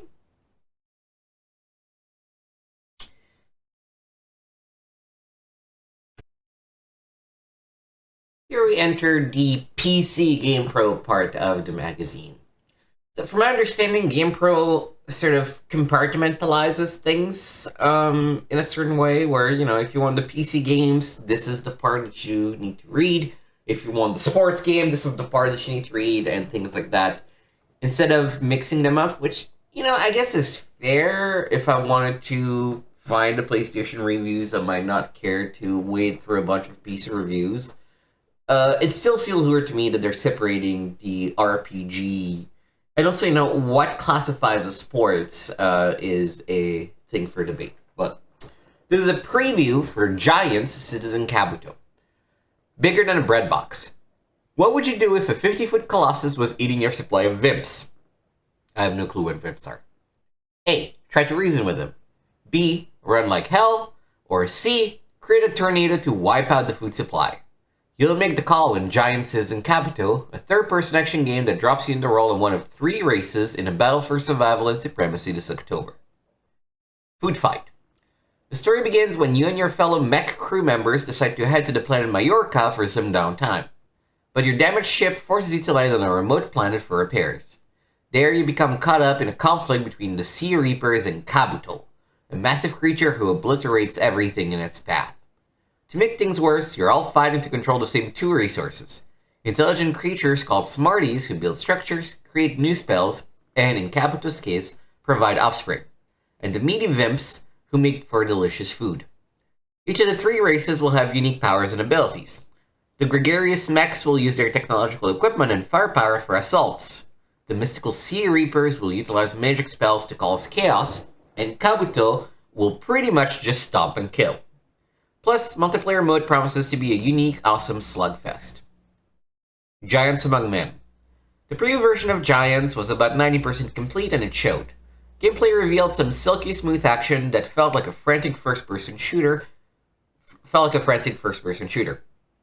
Jumping into your inventory to change weapons was just a keystroke away, and the combination of keyboard and mouse made it super easy to manage your character. Moreover, the gorgeous graphics really stood out. Everything was sharply rendered, from the beautiful Reapers swimming in lakes to Kabuto slapping a Vimp onto its hooks. Giants also contain impressively realistic environment, especially in a mech mission where climbing to the top of the mountain almost induced vertigo. Audio wasn't fully in place yet. If Giants can keep up this elevated level of quality, it might be a contender for Game of the Year awards. Both short and tall should keep an eye out for this release. Target release date, October. I've heard of Giants Citizen Kabuto. I've never actually played it myself, so I don't know how it is. I guess we'll see when we reach the issue where they're reviewing it. That would be interesting. Oh shit, yeah, Baldur's Gate 2 also came out in this year period. Whew. Baldur's Gate 2, Shadows of Am. Baldur's is beautiful. Baldur's Gate was responsible for lifting PC RPGs out of the realm of geekdom and onto bestseller lists. And Baldur's Gate 2, Shadows of Am should continue BioWare's, the developer, tradition of mind-blowing excellent AD&D titles. At its core, Baldur's Gate 2's storyline is familiar. You must gather a band of heroes, kill monsters, and make the world a safer place. But BioWare and Interplay are ready to bet you over 200 hours of your life that you've never played anything quite like this before. Here there be dragons. Baldur's Gate has had a pretty low experience cap in terms of AD&D power. By the time that game ended, your party members were still babes. Baldur's Gate 2 picks up where the first game left off. You'll take the same characters who saved the world last time and put them through the Forgotten Realms ringer once again. This time, however, your heroes will be able to advance as far as level 22, nearly godlike in AD&D terms. We don't want to give too much away, but you can rest assured that with huge new monsters and unbelievably powerful enemies, Baldur's Gate 2 will put the dragons back in D&D. Baldur's Gate 1.5? With the Infinity Engine aging rapidly, and with Black Isles, Planescape Torment, and Icewind Dale threatening to outshine BG2's debut, what do the geniuses at BioWare have up their sleeves? Baldur's Gate 2 will feature selected rules from the upcoming D&D 3rd edition, including the half-orc race as well as the barbarian, monk, and sorcerer classes. All new, more powerful monsters, and race and class-specific side quests to keep you moving forward as you try to save the world. In the preview version, maintaining party togetherness was a chore due to the clumsy pathfinding AI, and the developer had left in some nits, like not pausing the game upon opening the inventory screen and cumbersome resting mechanics, streamlined in Icewind Dale. Hopefully, BioWare will resolve these problems by the final version. While Baldur's Gate 2 won't look radically different from its predecessor, you'll have hundreds of hours of adventure ahead should you re-enter Baldur's Gate. You know, I tinkered around Baldur's Gate 2. I think I played more of Neverwinter Nights, which I believe also comes out in this 24-month period. Neverwinter Nights. This came out in 2002. So a little further off from this absolutely astounding year that we're looking at. I have a little bit more experience with Neverwinter Nights. I dicked around with Baldur's Gate 2, but I couldn't really get into it. It's on the list. Of course, it's on the list. It's fucking Baldur's Gate, right? But I need to see if we need to play the first one or not. If it's like suggested or not, we'll see. In the meantime, make sure to check out our Planescape Torment playthrough, which, let me take a quick look at the content calendar. By the time this airs, the finale to the Planescape Torment playthrough should actually air next week. So yeah, let's make sure to check that out. That was definitely an interesting game to play, fantastic writing, but I think the playing aspect of it, Baldur's Gate definitely got better from my limited experience with it many years ago. Dinosaur. I played a little bit of the PlayStation Dinosaur game. Yeah, it was kind of garbage. Crimson Skies. Okay, you mugs, listen up. Like a bolt from the blue, Crimson Skies is on its way to rescue those gamers who think flying games are dull and overly complicated. It's 1937 and those jokers in Washington are out of business. It's every man for himself, and the clouds are full of hot-dogging anything for a buck sky pirates who fly souped-up hot rods launched from Zeppelin aircraft carriers. The beauty of Crimson Skies is that you'll do almost everything with the joystick. You won't have to memorize a myriad of keyboard commands. You'll jump right into the action, skipping tedious takeoffs, landings, and navigation. As in those melodramatic 1930s radio serials, great voice acting will reveal much of the story either in mission briefings or over your plane's radio. Besides downing fighters and destroying ground targets, you'll pull off such stunts as barnstorming an open hangar or hoisting a lady from a moving train as you complete 24 single-player missions. Plus, online play will keep the skies friendly, while the ability to customize and fly 12 aircraft should satisfy virtual gearheads. Who's with me, fellas? We'll launch in 5. Simple controls and cool story aside, the Crimson Skies preview version displayed top-notch graphics. Perhaps the most impressive part was something most flight games treat as an afterthought: zero altitude, aka the ground. The incredibly detailed landscapes, from the lush, rugged hills of Hawaii and a Hollywood movie set to downtown Manhattan, were perfect for Crimson Skies' nail-biting gameplay style. You won't need an altimeter to know when you're going to crash. Judging from this nearly finished version, it's clear Crimson Skies is destined to be a classic that will appeal to even the most attention-deficient thrill seekers. Crimson could do for the flying genre what Wing Commander did for the space shooter, but without the kiddie cheesiness. Unless an Aaron Zeppelin nosedives into Microsoft, Crimson Skies should rule the wild blue yonder this September. You know, I never knew that Crimson Skies was also a PC release. I guess it makes sense. But to me, it's mostly known as like an original Xbox game. So yeah, that's interesting. Oh shit, they did an ECW game? Wow. I am Mr. Pay-Per-View. When I'm in the ring, all eyes are on me. I can't lose, my fans won't have it. Spin kick, 5-star frog splashes, Vindaminators. I am the benchmark. Respect Rob Van Dam. I am an anarchist.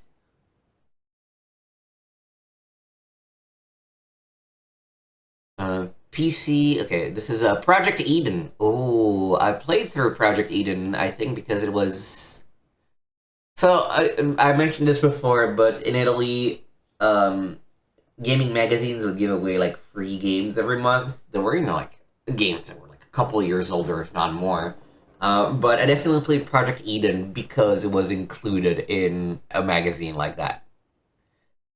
A combination of first and third person strategy adventure game, Project Eden unfolds in a dystopian future where massive skyscrapers house the inhabitants of an overpopulated Earth. The affluent live on the highest floors so they can snag some sunlight, while the impoverished underlife abound in the dismal lower levels. The disappearance of an engineering team sent to refortify the base of a building sets the game in motion. Project Eden will let players control a 4-person security squad that's charged with investigating the mystery. Judging from the screens, the environments are already impressive. Eden will feature inhabitants that include a gang of blind humans who wear laser-guided headsets and genetically engineered creatures who morph from one grotesque appearance to another. The game also promises a unique approach to the death and reload problem. Instead of dying, each character's shield will have a minimum shutdown level that, when reached, forms an impenetrable field around them. They can be harmed, but they also can't do anything until someone gives them some juice. You'll also be able to use this shared energy to create bigger guns or flying probes to scout out potential ambushes. Eden flourishes next year. Tribes 2. The sequel to the game that kickstarted first-person online team play needs little introduction. Tribes 2 will feature a new engine, new vehicles, new weapons, new game types, and more. It felt good to jetpack around the lush, new environments in a preview version of Tribes 2. Though the terrain wasn't finished, the game already looked good, with water to swim in and later quicksand to get stuck in and lava to die in. The final version will feature 6 vehicles, including the aerial bomber and the ground-based assault tank, which will have both plasma and mortar turrets. Tribes 2 will also include, among other things, the mobile point base, which will include a full inventory station that can be deployed anywhere on the map. Other features that should get those salivating glands a pumpin' will consist of a rocket launcher, heat-seeking of course, a close-range puddle-producing shot lance, and a revamped select-ahead-of-time inventory system to keep them newbies from hogging the station all day. Forget Pagong and Tagi, give us these tribes any day. Escape from Monkey Island. It's not a good one. Arr, matey! If graphical adventures be your thing, then Escape from Monkey Island be your game. The fourth installment of the hilarious Monkey Island adventures looks to continue the comic tradition with quick one-liners and swashbuckling humor. Wannabe pirate Gabrish Threepwood is back from his honeymoon with Elaine, who's scrambling to launch her re-election campaign. After taking on what seems like a simple task, stop some dude from demolishing Elaine's castle, Gabrish is plunged into a mystery that involves voodoo, wicked pirates, and master villain who detests everything. Playing as Guybrush to solve the many puzzles will be no easy task. Among other things, you'll have to steal from a blind expired shopkeeper and proclaim your superiority through an insult contest, all in the name of making the Caribbean a better place for your fellow pirates. The third-person adventure will utilize Grim Fandango's gameplay in combination with smooth polygons generated by the graphics engine of soon-to-be-released Star Wars Episode 1, Obi-Wan, to deliver over 60 interactive characters and over 10,000 lines of dialogue. Escape from Monkey Island should tickle your skull and funny bones in November. Star Trek New Worlds. The Final Frontier will be expanding this fall with Star Trek New Worlds, a top-down real-time strategy game that will combine RTS action with the popular Star Trek universe. You'll play as one of several factions, including the Federation, Klingons, and Romulans, as you battle for alien races across various planet surfaces. You'll occupy the commander's seat as you direct the building of construction yards, mining stations, floating artillery launchers, transporter pads, and more in your missions to establish a functional base and to take out the enemy.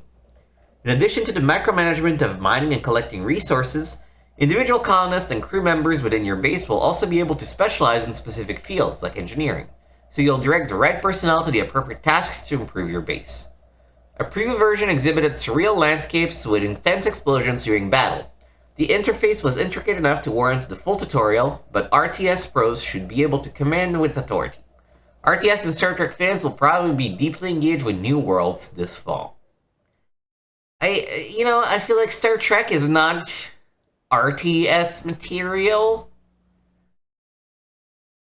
It's not, the Enterprise mission is to discover new worlds, make first contact with civilization, boldly go, yada yada. I don't know, that doesn't really mesh with me with the idea of let's build a bunch of dudes and destroy your enemy. But we got some ads here. Alright, and then it looks like we're done with the PC GamePro section. No reviews this particular issue. So no PC games in our 60 Minutes This Way feature. Dead or Alive 2 Hardcore. Back for more.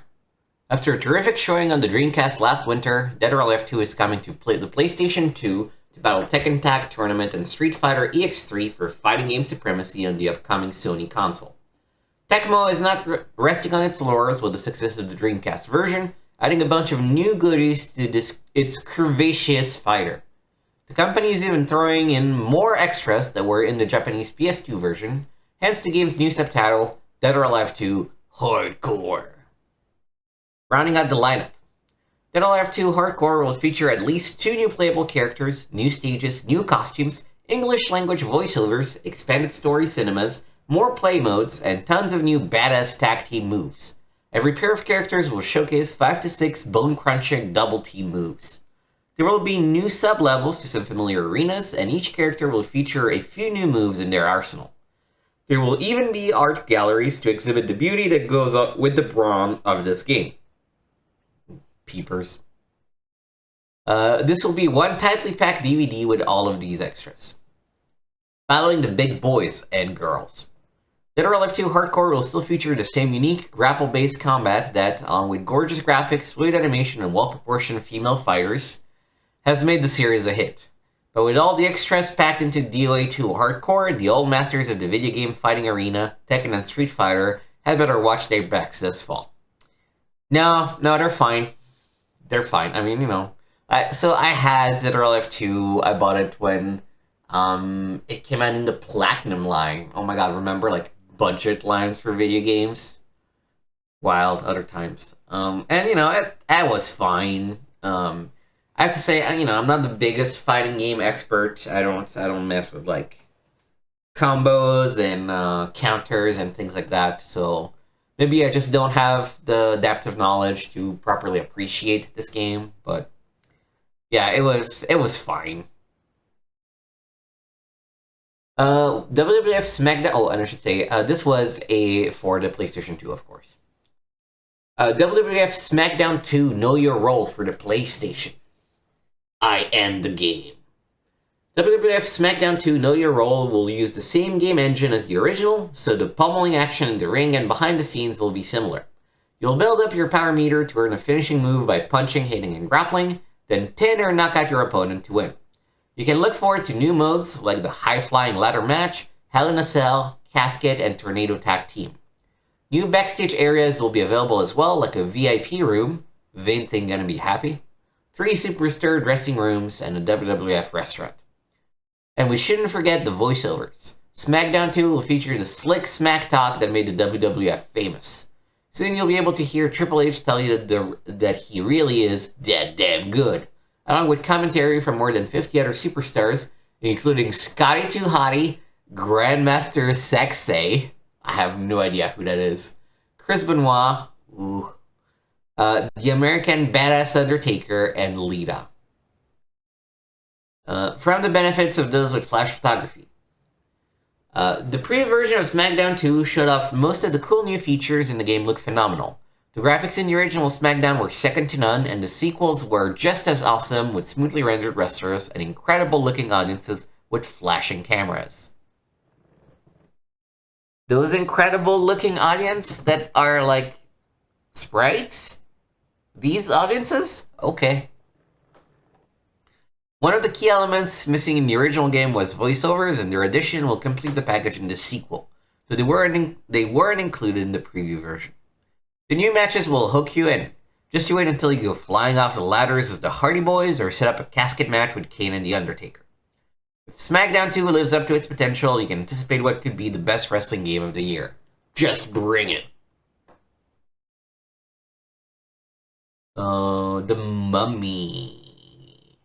I have a weird spot for The Mummy PlayStation game where I think it's pretty good. I think it's because like a demo for it was included in like an official magazine or something, and I got hooked into it. And maybe I'm extrapolating the quality level of the game from that.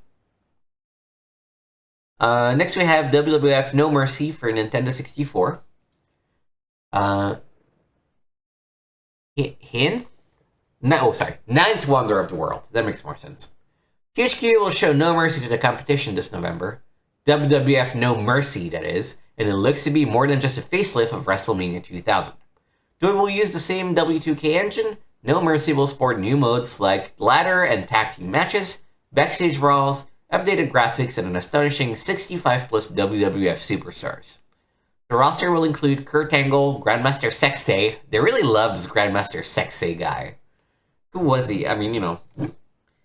Whenever you Google a wrestler, it's never a good sign.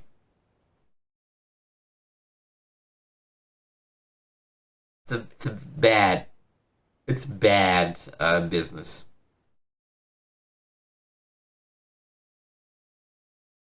Okay, real name is Brian Christopher Lawler, which I assume is yeah, of course.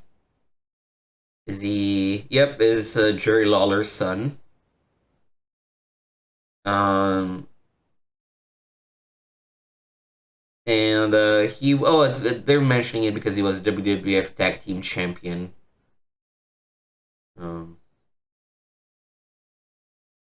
And of course, he died by suicide. Because this is wrestling.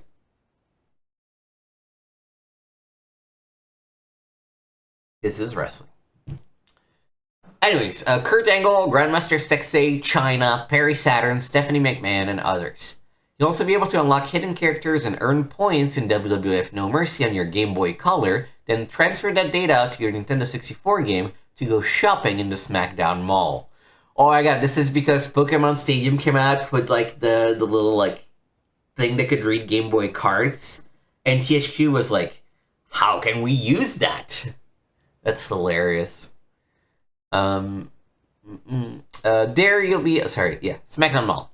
There you'll be able to create a wrestler and flesh him out by buying items like the cat swimsuit, the Undertaker's jacket, a jackhammer move, or screwdriver maneuver. Latino Heat. No Mercy gameplay will mirror that of WrestleMania 2000, but gamers will appreciate the addition of backstage areas in the new matches, which look to really pump up the game a few notches in fun and replay value. In the preview version, players could whip their opponents into such backstage areas as a lounge, parking lot, locker room, and more. There they could battle using weapons like fire extinguishers and garbage cans, and also perform pile drives and body slams into tables that broke on contact. The wrestlers had the same high-quality look as those in WrestleMania 2000, while the audience had been upgraded to a more photorealistic view a la SmackDown. If the preview is a true taste of things to come, you'll be able to add another great wrestling game to your Nintendo 64 collection this November. Also, the SmackDown game was actually developed by Ukes, whereas this one is developed by something called Aki, but both of them are published by THQ. The world is not enough for PlayStation. Live and Play Bond. Once again, it's from EA with 007. This time, the storyline will loosely follow the events from the movie version of The World Is Not Enough. In this first-person adventure shooter, you'll have more than 30 Q gadgets to aid you in your fight against Renard and his henchmen. You'll also meet Christmas Jones, Elektra Zukovsky, and others as you infiltrate casinos and nuclear facilities, gun along alleyways, and generally utilize your license to kill throughout the game's 10-plus levels. Twitchy Finger. In the preview version, gameplay was a bit skittish. Moving your character around was like slipping down an icy slope. But that's something EA promises to fix along with the targeting. Constant Constant messages from HQ, however, really slowed down the action and disintegrated the drama. Couldn't the message be displayed during gameplay rather than in your inventory? The graphics were shipping up nicely, though, as was the music. Cinema cutscenes from the movie were interspersed throughout the action, providing a certain reality dimension to the game, almost too real, and the missions varied pleasantly. The voiceovers were already excellent, either very good imitations of the original actors, dialogue taken directly from the film, or in the case of R, Q's understudy, new lines recorded specifically for the game by the star himself, ex-Python John Cleese. The game with the golden missile launcher. Given that the missions were fun, though some objectives were somewhat obscure, and that your weapons will be a missile launcher / video camera exclusive to the PlayStation version, the world is not enough has great potential. If EA irons out the frame rate and the character controls, you can bet your money penny on this game. I was just trying to look at the screenshots and gotta say, people don't look great from what I could tell, but then again, it's a PlayStation game, so, you know, expectations. Whoa, sorry about that. Somebody's making lots of noise upstairs.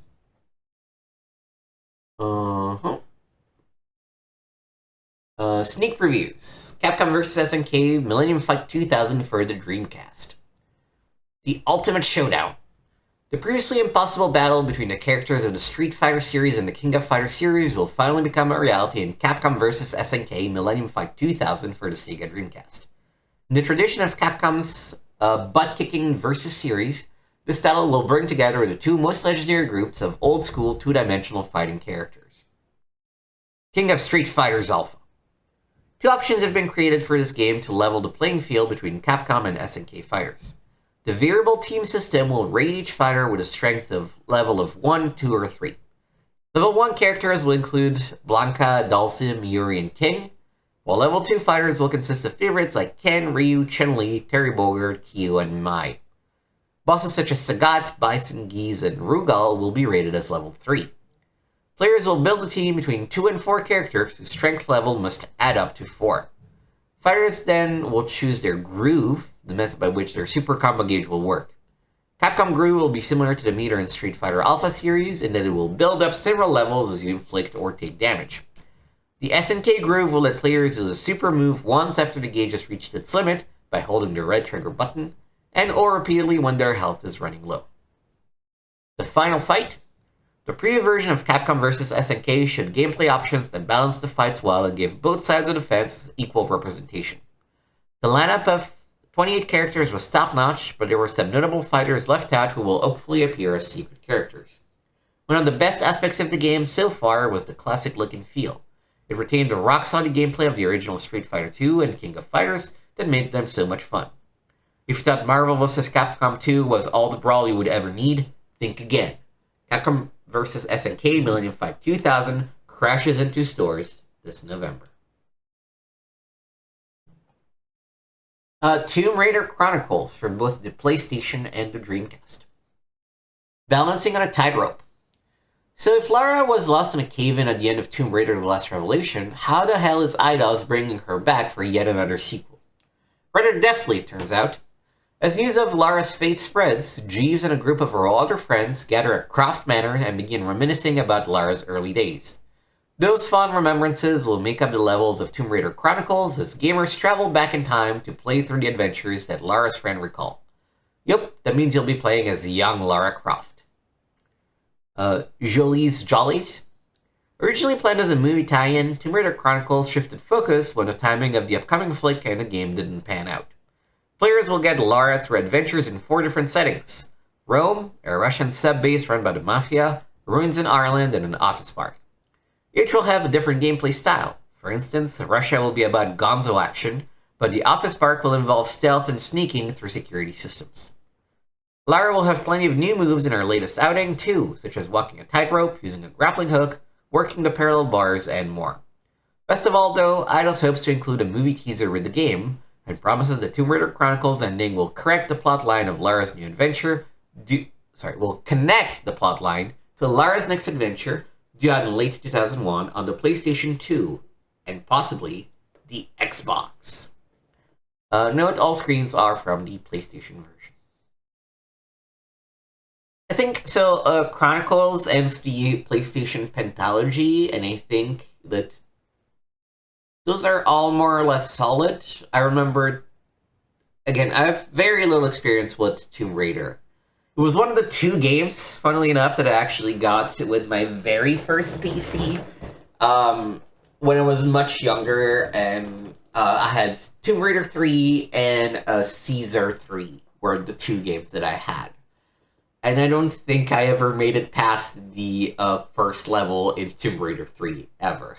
So, that's about the extended experience I have with Tomb Raider until the modern reboot on the PlayStation 3 and then PlayStation 4 and so forth, which I fucking love. That game is fantastic. But, I think, yeah, these games are good. I know that The Angel of Darkness, the follow-up sequel in 2001, was actually a pretty bad one, but I've never played it myself. WCW Backstage Assault for PlayStation and Nintendo 64. What's more fun than taking out your wrestling aggression in the ring? Venting your anger backstage, of course. Take that another step further by eliminating the safety of the ring altogether, and you get the idea behind WCW Backstage Assault. WCW Backstage Assault will use the WCW Mayhem engine and let loose the fury of more than 50 top WCW stars in the locker room, the boiler room, and elsewhere in this latest of Wrestling Frenzy, complete with over-the-top weapons to score major pain. There will be 7 interconnected environments: semi-truck arena, locker room, boiler room, parkade, media center, loading bay, and bathrooms, for a total of 14 rooms. Each room will contain items that inflict damage, including urinals that can come off the walls and crates that can be broken over your opponent's skull to reveal the hidden weapons inside, for over 40 weapons in all. Oh, and the superstars will sport their usual wrestling moves as well to pummel each other senseless. Other features will include the addition of female stars like Miss Hancock, First Blood, and Human Torch matches, and improved character models.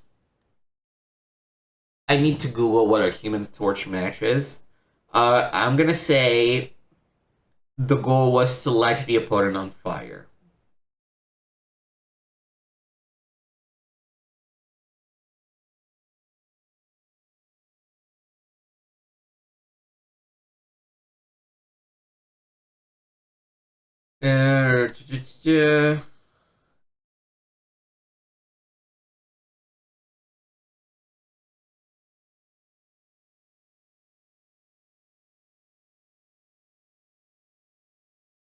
Sorry, I'm just reading through the article.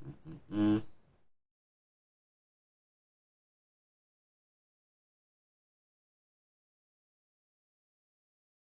winner would light the loser up like a 4th of July sparkler. This is insane. This is what 90s wrestling was completely off the rails. If WCW Backstage shenanigans are what you're after, then definitely keep an eye out for Backstage Assault this fall. This seems like a terrible game, and here is why. If you have a shit ton of items to use, you're not gonna be using the wrestling moves. That's rule number 1, right? If you play a street fight match, then you don't even care about the technique. You're not gonna grapple your opponent into submission. You're just gonna grab the biggest thing you can and just smash him in the head with it. And it's fun for 5 minutes, but I don't think you can make a whole game based on it. Spyro, Year of the Dragon, which is Spyro 3, I believe, for PlayStation. Dragon's Rule. The young dragon prodigy is once again helping his beloved world, this time by attempting to recover valuable dragon eggs stolen by minions from the Forgotten World. This third installment of Spyro will have the cutesy dragon explore more than 30 new colorful worlds, which will now be 150 to 200% larger than those in previous Spyro games.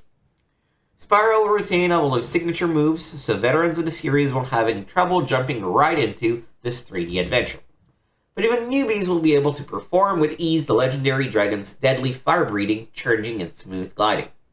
In fact, it was already easy to move Spyro around the detailed, vivid levels of the preview version as he fought the bed Rhinox and helped his friends out of predicaments. Playing the minigames in Spyro 2 was a nice break from the actual adventure. This latest Spyro will have more set games with more depth, challenge, and variety. You'll enjoy fun activities such as performing sick tricks on a skateboard, sure, riding a submarine, and boxing against a mean Yeti. The Year of the Dragon is usually marked by good fortune and positive growth, but this November, it should also mean fun gameplay with Spyro. Animals with an Attitude. One of the coolest additions to this new Spyro will be the ability to play as 4 other characters. You'll be able to recruit new critters for the entire game, but only after playing as them in their own home worlds. Sheila is a super high jump, a powerful kick, and a stomp attack. Created by the Professor, Spyro 2, Agent 9 is a highly intelligent lab monkey. His specialty, precision shooting with his blaster gun. Sergeant Bird is a flying penguin whose military background influences his choice of weaponry. Shoulder-mounted rocket launchers. He can also pick up objects and drop them on targets. This humongous snow creature named Bentley doesn't go anywhere without his trusty club. Also, his strength enables him to push objects out of the way easily. Star Lancer for Dreamcast. Space combat sims and consoles don't always go hand in hand, but Crave is hoping to add another solid addition to the genre for your Dreamcast with Star Lancer, a game created by Chris and Aaron Roberts, the fine folks who brought the excellent Wing Commander and Privateer series to the PC. Hyperjump into the distant future where you find yourself a pilot in the newly formed Ragtag Aviation Unit, the 45th Volunteer Squadron, fighting for control of planets in the solar system. Throughout the 24 missions, you'll use a battalion of 12 space vehicles with up to 11 types of weapons and 10 different kinds of missiles to defend them. The preview weapon proved that it would have been easier to control the ships with a dedicated joystick, but the analog stick on the Dreamcast controller showed some fine performance. Some functions, like the hyperjump, were automated on the Dreamcast version. On the PC version, you have to hit the J key. And target selection was delegated to a combination of keystrokes that was easy to pull off. Meanwhile, the graphics did the Dreamcast justice with slick ships and convincing explosions. The sound effects were solid, though repetitive dialogue from Wingman was a bit annoying. However, that's the sort of tuning Crave has plenty of time left to handle. With a little more tweaking, Star Lancer may leave other console space sims in a black hole with its ambitious online gaming mode. Mount the lasers and check out Star Lancer this November. I was looking at so give me some sugar, baby. Who's laughing now? Groovy. Evil Dead, hail to the king. Oh boy, there's a lot of previews, huh? Oh geez, just keep going. Holy cow. Okay. Star Wars Episode 1, Battle for Naboo for Nintendo 64. Inspired by Rogue Squadron, Star Wars Episode 1 Battle for Naboo is building nicely on its predecessor's strength, incorporating a new game engine and actually expanding the intelligence and creativity of Rogue. Battle will utilize dynamic difficulty adjustment to gauge player performance and adjust the game's AI appropriately. You may not get a good score, but by Obi-Wan, you'll make it through the level without losing your mind. Even Battle's plot has promise, as it will illustrate the backstory of those Naboo resistance fighters who mysteriously appear accompanied by Captain Panaka before the finale of Episode 1. In the preview version, the city, land, and spacescapes already looked good, and the gameplay was worth playing. The Naboo starfighter was easy to handle, spitting out destruction as its Federation and Neimoidian adversaries. The skittish characteristics of the unlockable Naboo spice fighter in Rogue were absent. Playing as Lieutenant Sykes, it was a joy to navigate the city streets with a giant spider. In a giant speeder, blasting destroyer and battle droids. You'll also pilot a host of other vehicles, including a converted STAP, even switching vehicles mid-mission by ducking into strategically placed warehouses. Naboo D-Day arrives in November.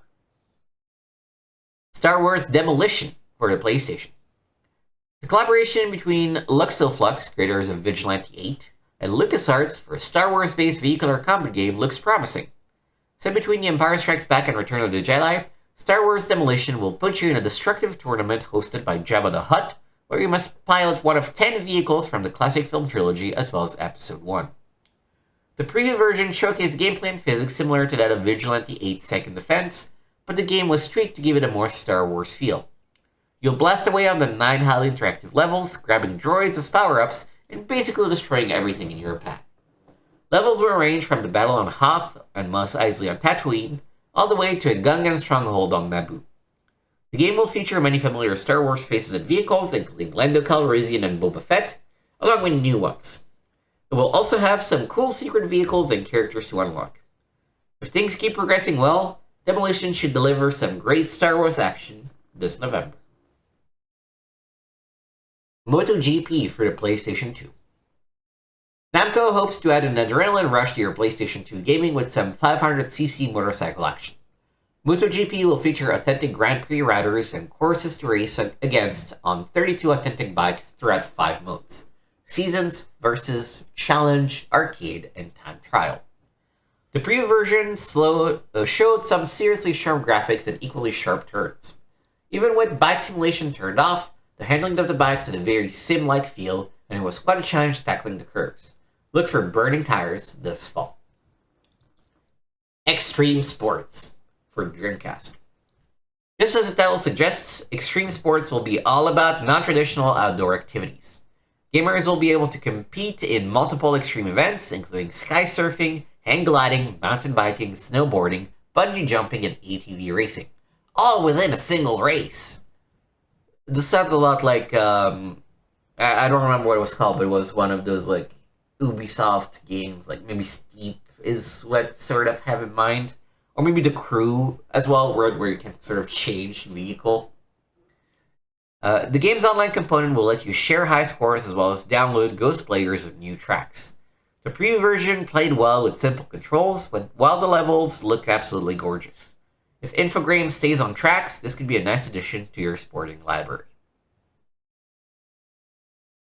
And, you might wonder, what's the purpose of, like a paragraph-long preview for a game? Again, keep in mind that the internet at this time was in its nascent mass market phase, right? So, for a lot of kids, this would have been the only way that they would know of, like, games that were coming out, right? And also, it's basically free advertising at this point, right? Because if they get to dig into the game, they can be like, oh, this doesn't really look good, this doesn't really look well. This, I think, is more or less them just being like, here's a press release, here are some screenshots, please write something about them. A Jet Grind Radio for the Dreamcast. These days, the youth have never had it so hard. Rival gangs are after your turf, and the police are consistently terrorizing you.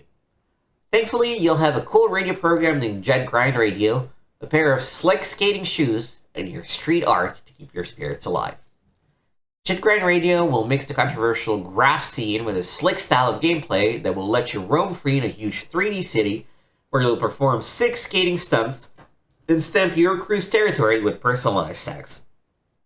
Beautifully drawn areas with fluid character animations were already in place in the preview version, along with simple controls that enable characters to perform insane tricks and to easily outmaneuver the relentless police.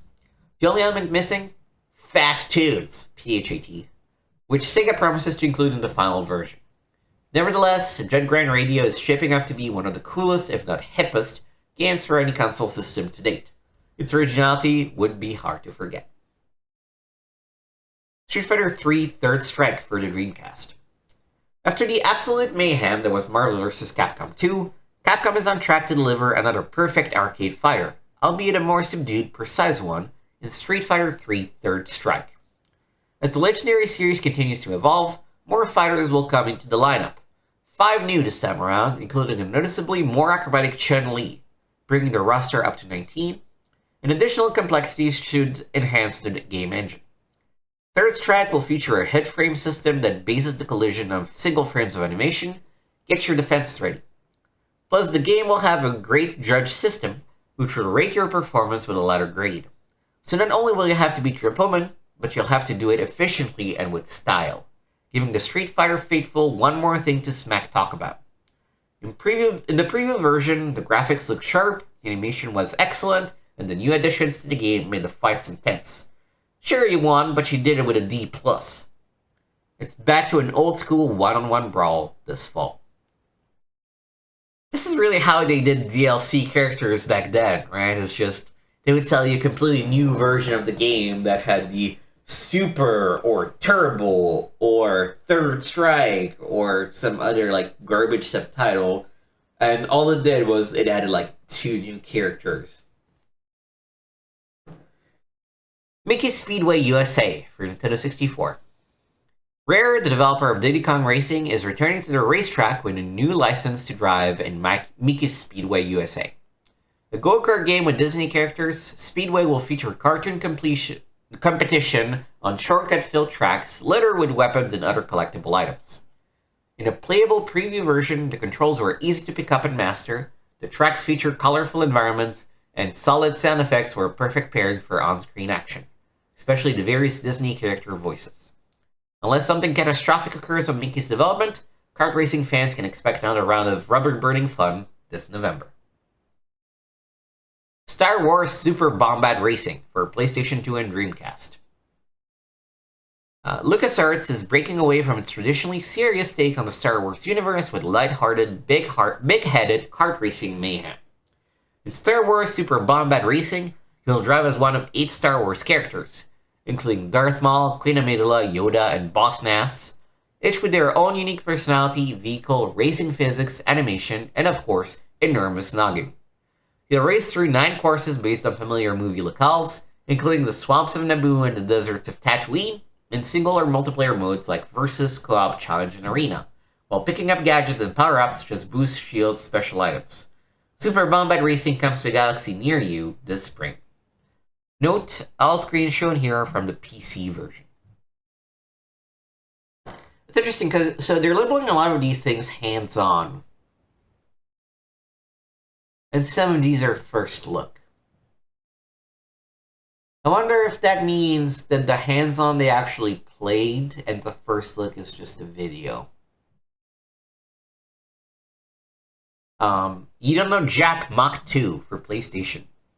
The beloved PC party game is coming back for its sophomore season on the PlayStation, and judging from the preview version, the You Don't Know Jack franchise might be wearing thin. While the 3-player trivia contest sported 750 new questions and a new question type called Coin Kidding, the over-the-top potty humor seemed to have neglected the humor part, and the announcer wasn't on par with the ones who usually grace the PC versions.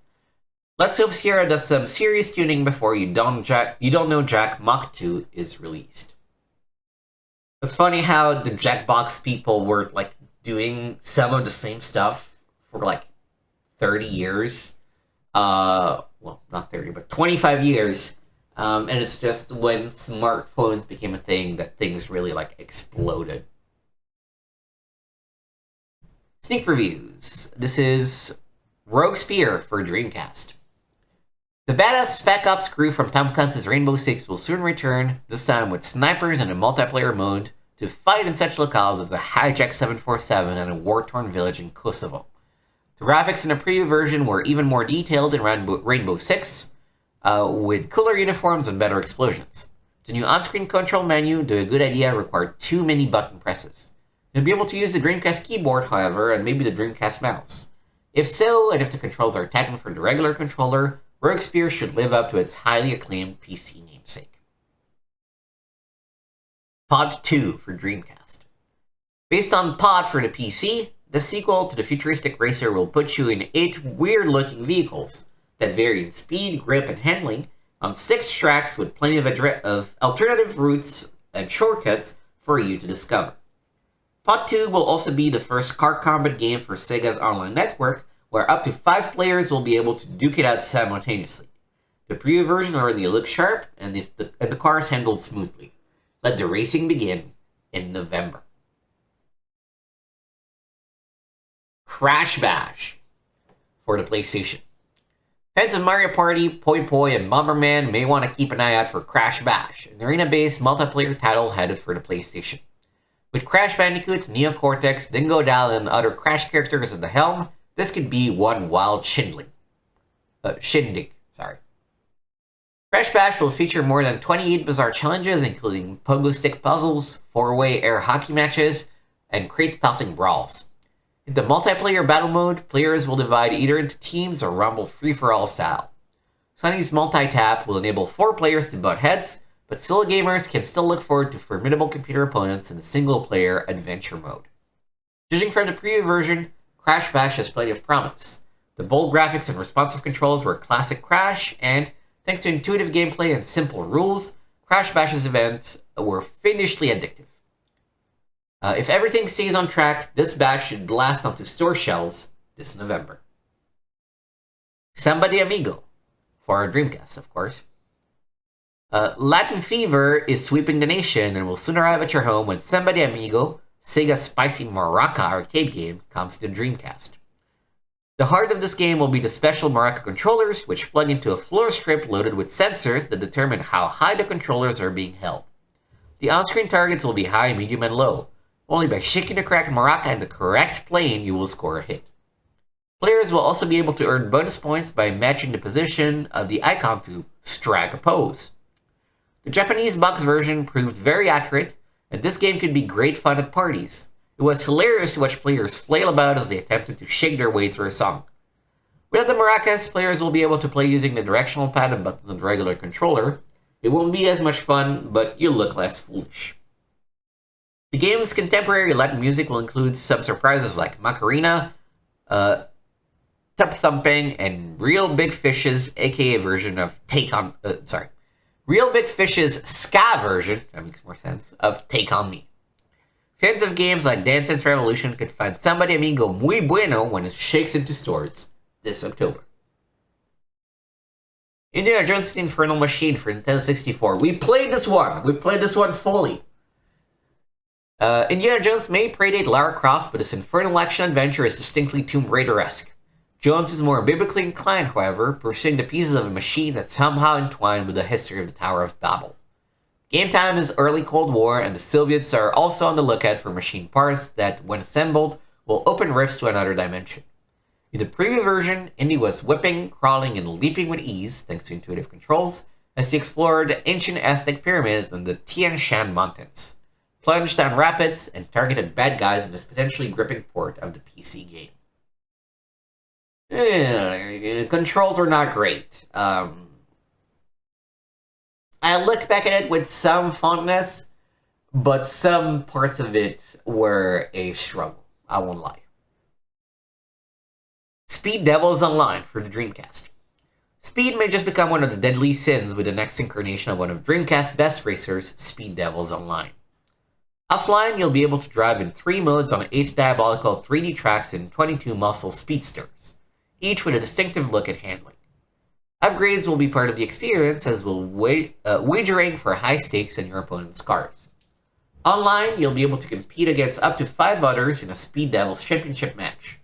Your persona, profile, pass scores, and even some last words will also be part of the online component. Shenmue for Dreamcast. Shenmue could be your chance to inhabit the world of a martial arts movie. And this third-person adventure game won't simply focus on air-snapping kicks and punches. You'll move around real-time environments in China and Japan, shops will open and close, and characters will go about their business. In the preview version, the level of detail and interactivity was impressive.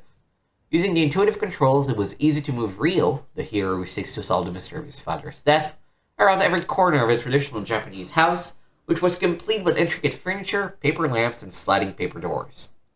Outside the house was a beautifully detailed garden, as well as a shed, potted plants, gardening tools, and other knickknacks you might find in any yard.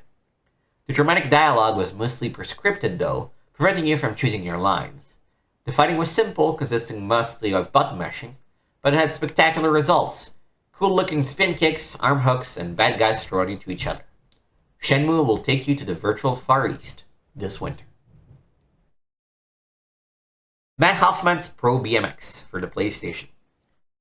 If your adrenal glands are still squirming from playing Tony Hawk's Pro Skater and its sequel, Activision will soon offer another Don't Try This at Home video game to help appease your inner daredevil. Matt Hoffman's Pro BMX, named after the 10-time World Vert champion, will use the same engine as Tony Hawk's Pro Skater. Not surprisingly, the preview version looked and played very much like the classic skateboarding game. And why not? With its use of ramps, half-pipes, and bowls to launch rad moves, freestyle BMX is much like vertical skateboarding. As in Tony Hawk, the controls here were intuitive and easy to learn, yet they provided for tons of authentic moves. Double tail whips, no-footed can-cans, Indian airs, and yes, the BMX version of the ollie, the bunny hop. The freestyle bikers look great and move with amazing fluidity. An indoor warehouse-like course was the only track in the preview version, but the finished game will include street and dirt action. The gameplay modes include two-player horse, will be similar to those of Tony Hawk, and will include a BMX course editor. Ben Hoffman's Pro BMX launches Wicked Air this November. Prince of Persia for the Dreamcast. Oh, I wonder...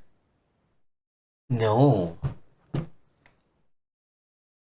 This is a completely... Prince of Persia... Dreamcast.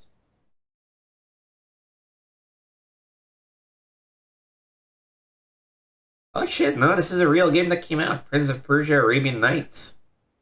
Oh. Wait. No, this looks like it. Oh, yeah. So this was originally a PC game that was then ported to the Dreamcast. Wow, okay. I had no idea this game existed. For a second I thought like, oh, maybe this is something that got reworked into Sands of Time, but no, this game came out. The Dreamcast port of the PC Prince should avoid staleness, not only by improving its predecessor's camera work and control, but also by augmenting the number, scale, and velocity of battles. Inspired by the classic Arabian Nights, Prince of Persia will be a third-person action-adventure fighting game that takes place in a resplendent 12th century Persia, weaving a tale co-authored by Prince creator Jordan Mechner.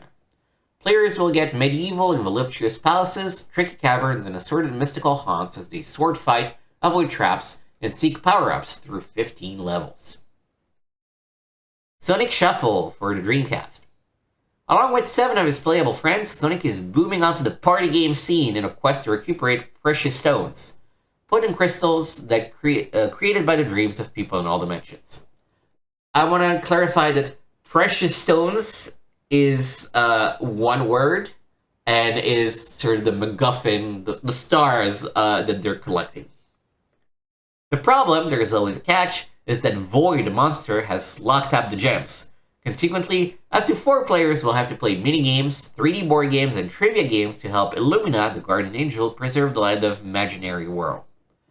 All the Sonic characters will have individualized abilities, and Shuffle will feature several diverse modes, as well as bossy bosses, and all new magical environment. This sounds like Sega being like, oh, we need to cash in onto that, like, Mario Party goodness.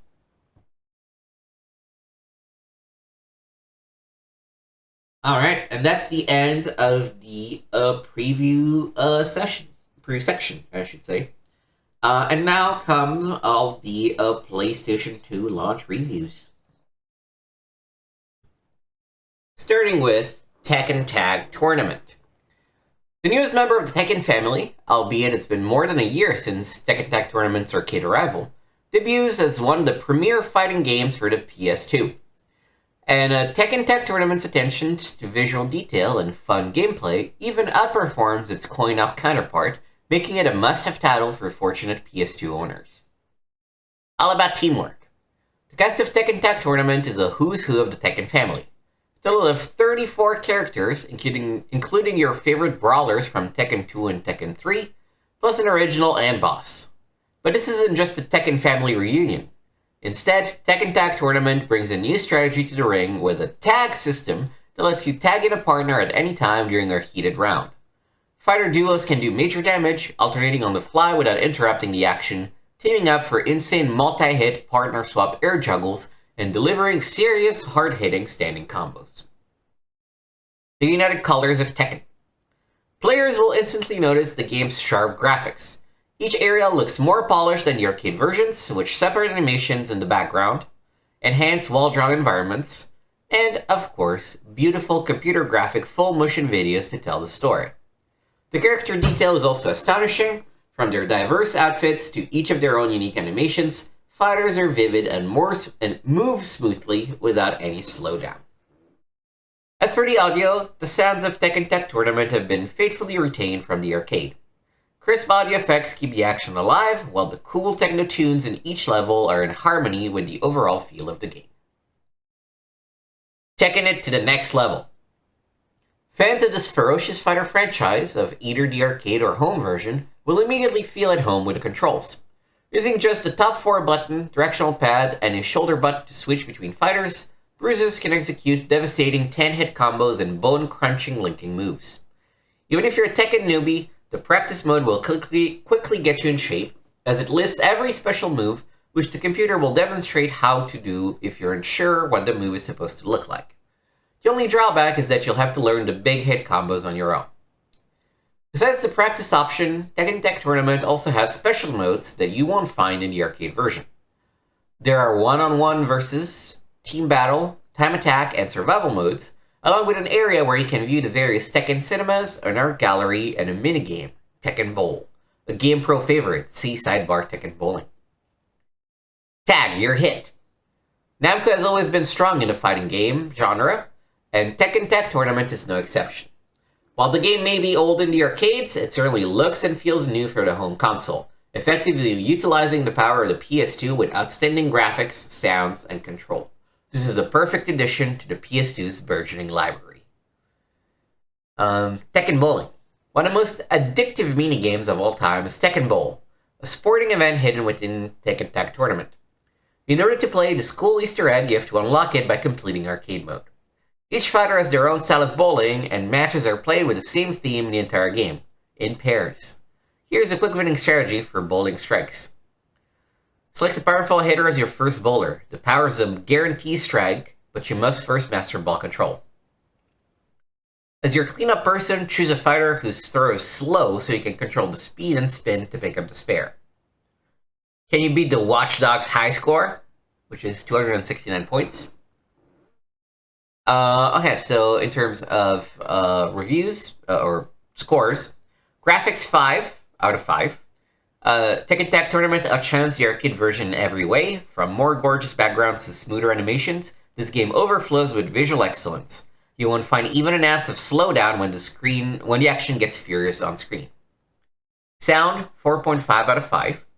Throw your punches and kicks to the rhythm of this well-done soundtrack, which includes great background techno tunes.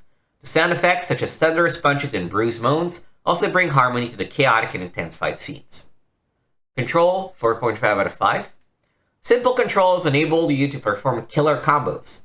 Plus, each fighter has an enormous repertoire of special attacks that will take days to learn. Having 2 on a team also makes your strategy even more complex, but not hard to execute. Fun factor, 4.5 out of 5. Tekken Tag Tournament isn't new to the fighting scene. This PS2 version, however, combines a wealth of visual power with extra gameplay modes, creating hours of intense gameplay. Even better, up to 4 players can duke it out at once. This is what launch titles are supposed to be. And it doesn't look like they do an overall rating for the game, so it's just the 4 separate grades for graphics, sound control, and fun factor.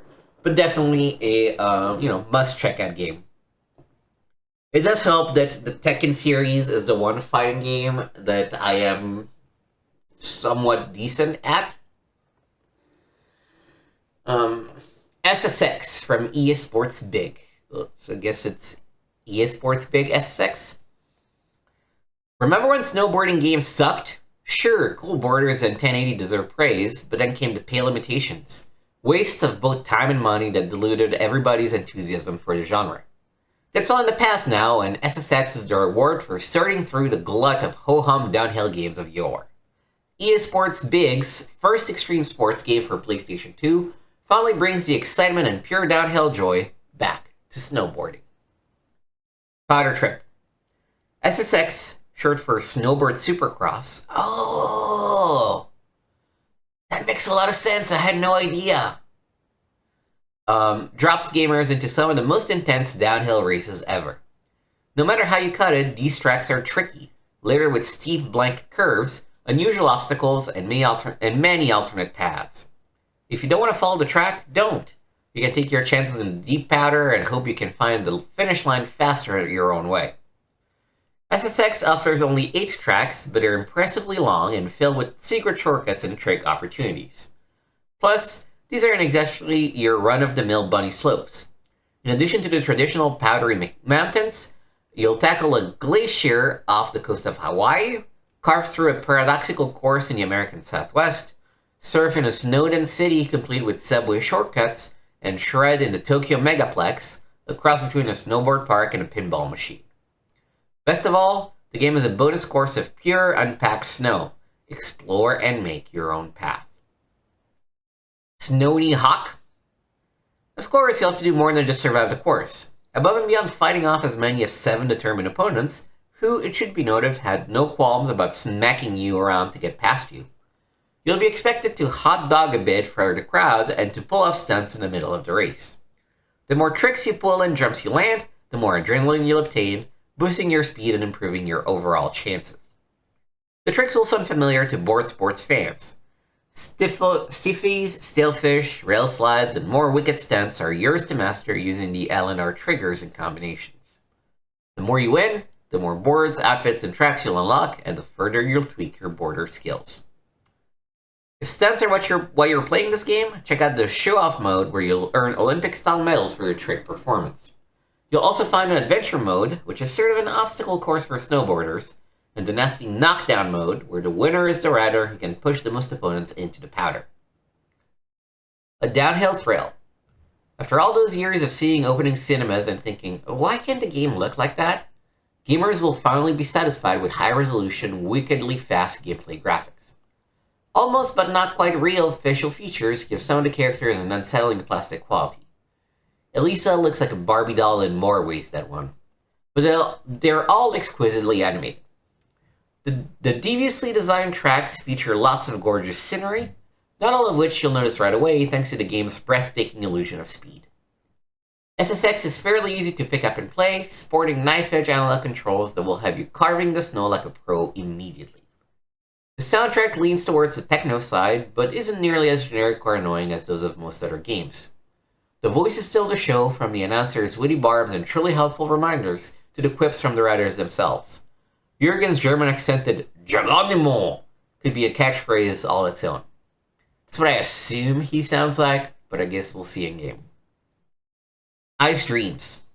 EA Sports Big lives up to its name with SSX. This game is packed with options, challenges, and most of all, rewarding repeat gameplay for PS2 owners looking for a quality extreme racing title. Someone had to break the curse of the lame snowboarding games, and SSX does it in style. Shortcuts and secrets. Pro tip. The glass SSX signs often mark excellent curve cropping shortcuts or alternate paths. Pro tip. There's a speed boost hidden in the first bridge support in Mercury City. Pro tip. Shortly after Mesa Blanca's first checkpoint, watch for it board a trapdoor and crash through it. You'll discover an abandoned mine rail. Actually, all of these screenshots are like pro tips. That's funny. Alright, the verdict. Graphics 5 out of 5. Ultra high-res models and textures make every aspect a stone-cold stunner. From players to tracks to track animations. Pop up? What's that? Sound 4.5 out of 5. A pleasant mix of jazz funk dance music and sample beats combined with smooth sound effects, amusing voices, and a snappy announcer for an entertaining and immersive soundtrack. Control 4.5 out of 5. Even using the basic boards, the analog control is sad and frosty, and it only gets better when you upgrade your in-game gear. PDSSX has only 2 controller presets still. Fun factor, 5 out of 5. PS2 people, you have your first must-own title. With gameplay that takes the best bits of all the games which have come before it, SSX practically redefines snowboarding excitement. An ad for Army Man Air Attack 2 on the PlayStation. Silent Scope. Konami gives the PlayStation 2 its first gun game shooter with a picture-perfect conversion of arcade smash hit Silent Scope. Even without the sniper rifle peripheral of its arcade forefather, Silent Scope will keep itchy trigger fingers briefly satisfied with its unique interface and skill-requiring action. Stealthy Shooter. Unlike Time Crisis and House of the Dead 2, Silent Scope relies more on stealth and patience, differing from the usual run-of-the-mill, point the gun at the screen and fire away game. As part of the special anti-terrorist unit, You're armed with a sniper rifle and must carefully choose targets before squeezing off a round. If you miss, your adversaries will quickly hone in on you and return fire. Scope's highlight is its one-player story mode where you have to rescue the president and his immediate family while shooting it out with terrorists under diverse conditions. You pick off enemy snipers from skyscrapers, moving vehicles, and football fields, and even take out ground targets during a midnight parachute drop. Scope also has intense boss battles as some of these bad boys come at you with heavy artillery, such as a jump jet and an 18-wheeler. Unfortunately, story mode doesn't offer much long-term replay value despite story branches and non-linear gameplay elements. Target range and practice modes provide some compensation, but Scope is hardly a game that you'll play for days on end. Playable alternative. The home version of Silent Scope won't have its own sniper rifle peripheral, but its controller is a surprisingly workable alternative. The shoulder buttons allow you to quickly scope out prospective targets, and the analog sticks move the target cursor around the screen with ease. Scope also looks and sounds identical to its arcade predecessor. Razor-sharp 3D graphics keep the action alive with slick explosions and weapon discharges, though some of your adversaries suffer from blocky polygon syndrome. Vibrant sound effects highlight the audio track, especially when squeezing off a round, but distracting chatter from your teammates and the innocuous music score are both downers. Brief but challenging. In a field devoid of competition, Silent Scope is a strong first-generation offering and a picture-perfect arcade conversion. While a debatable purchase, Scope easily qualifies as a must-rent title. Graphics. Silent Scope's clean visuals are 4.5 out of 5. Silent Scope's clean visuals are loaded with details and cool special effects. Unfortunately, occasional bulky polygon character constructions become a bit too apparent. Sound, 4 out of 5. Silent Scope features excellent sound effects, but a monotonous music score and unwanted chatter from your colleagues are notable distractions. Control, 4.5 out of 5. Daunting controls are difficult to adapt at first, but quickly become second nature. Though the analog controls move the target cursor around with ease, they can become overly touchy when zeroing in on long-distance targets. Fun factor, 4 out of 5. Silent Scope is fun, while it lasts. An excellent arcade-to-home conversion and the first gun game for the PlayStation 2. Scope is still more of a renter than a keeper. And here today there's a whole bunch of pro tips, funnily enough. You can regain lost life by scouting out interesting sideline scenery, which means cheerleaders. Dynasty Warriors 2, aka the first Muso Dynasty Warriors game. Koei is renowned for its detailed, historical war strategy sims, but the company showed diversity a few years ago with Dynasty Warriors, a one-on-one fighting game for the PlayStation with Chinese war figures from the past. The sequel, Dynasty Warriors 2, brings the characters back to the gaming front, but this time in a unique action strategy title. Damn you, Guan Yu! Dynasty Warriors 2 can be best described as an action-packed real-time strategy game that takes you out of the armchair and onto the battlefield. You can choose from one of 9 mighty warriors, each armed with a specialized weapon. Using a behind-the-character view, you run, jump, block, hack and slash, pull off high-hitting combos, and even collect arrows, which you can lob at enemies via first-person view that can be changed on the fly. Although the selectable battlers pack a huge punch individually, one of Dynasty Warriors 2's best assets is its emphasis on teamwork. Each campaign is fought with other war leaders. If you work in concert with them, you'll be successful. In fact, they'll end up saving your rear end as much as you save theirs. This results in long, exhausting, and suspenseful campaigns that will leave your thumbs pleading for mercy. Battle Cry. Dynasty Warriors 2 delivers a hefty share of impressive visuals, especially the high number of personage.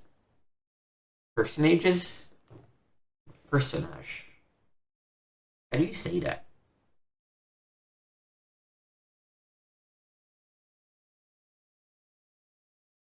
It means type of people, type of character. But how do you say that? Let's look at Merriam-Webster.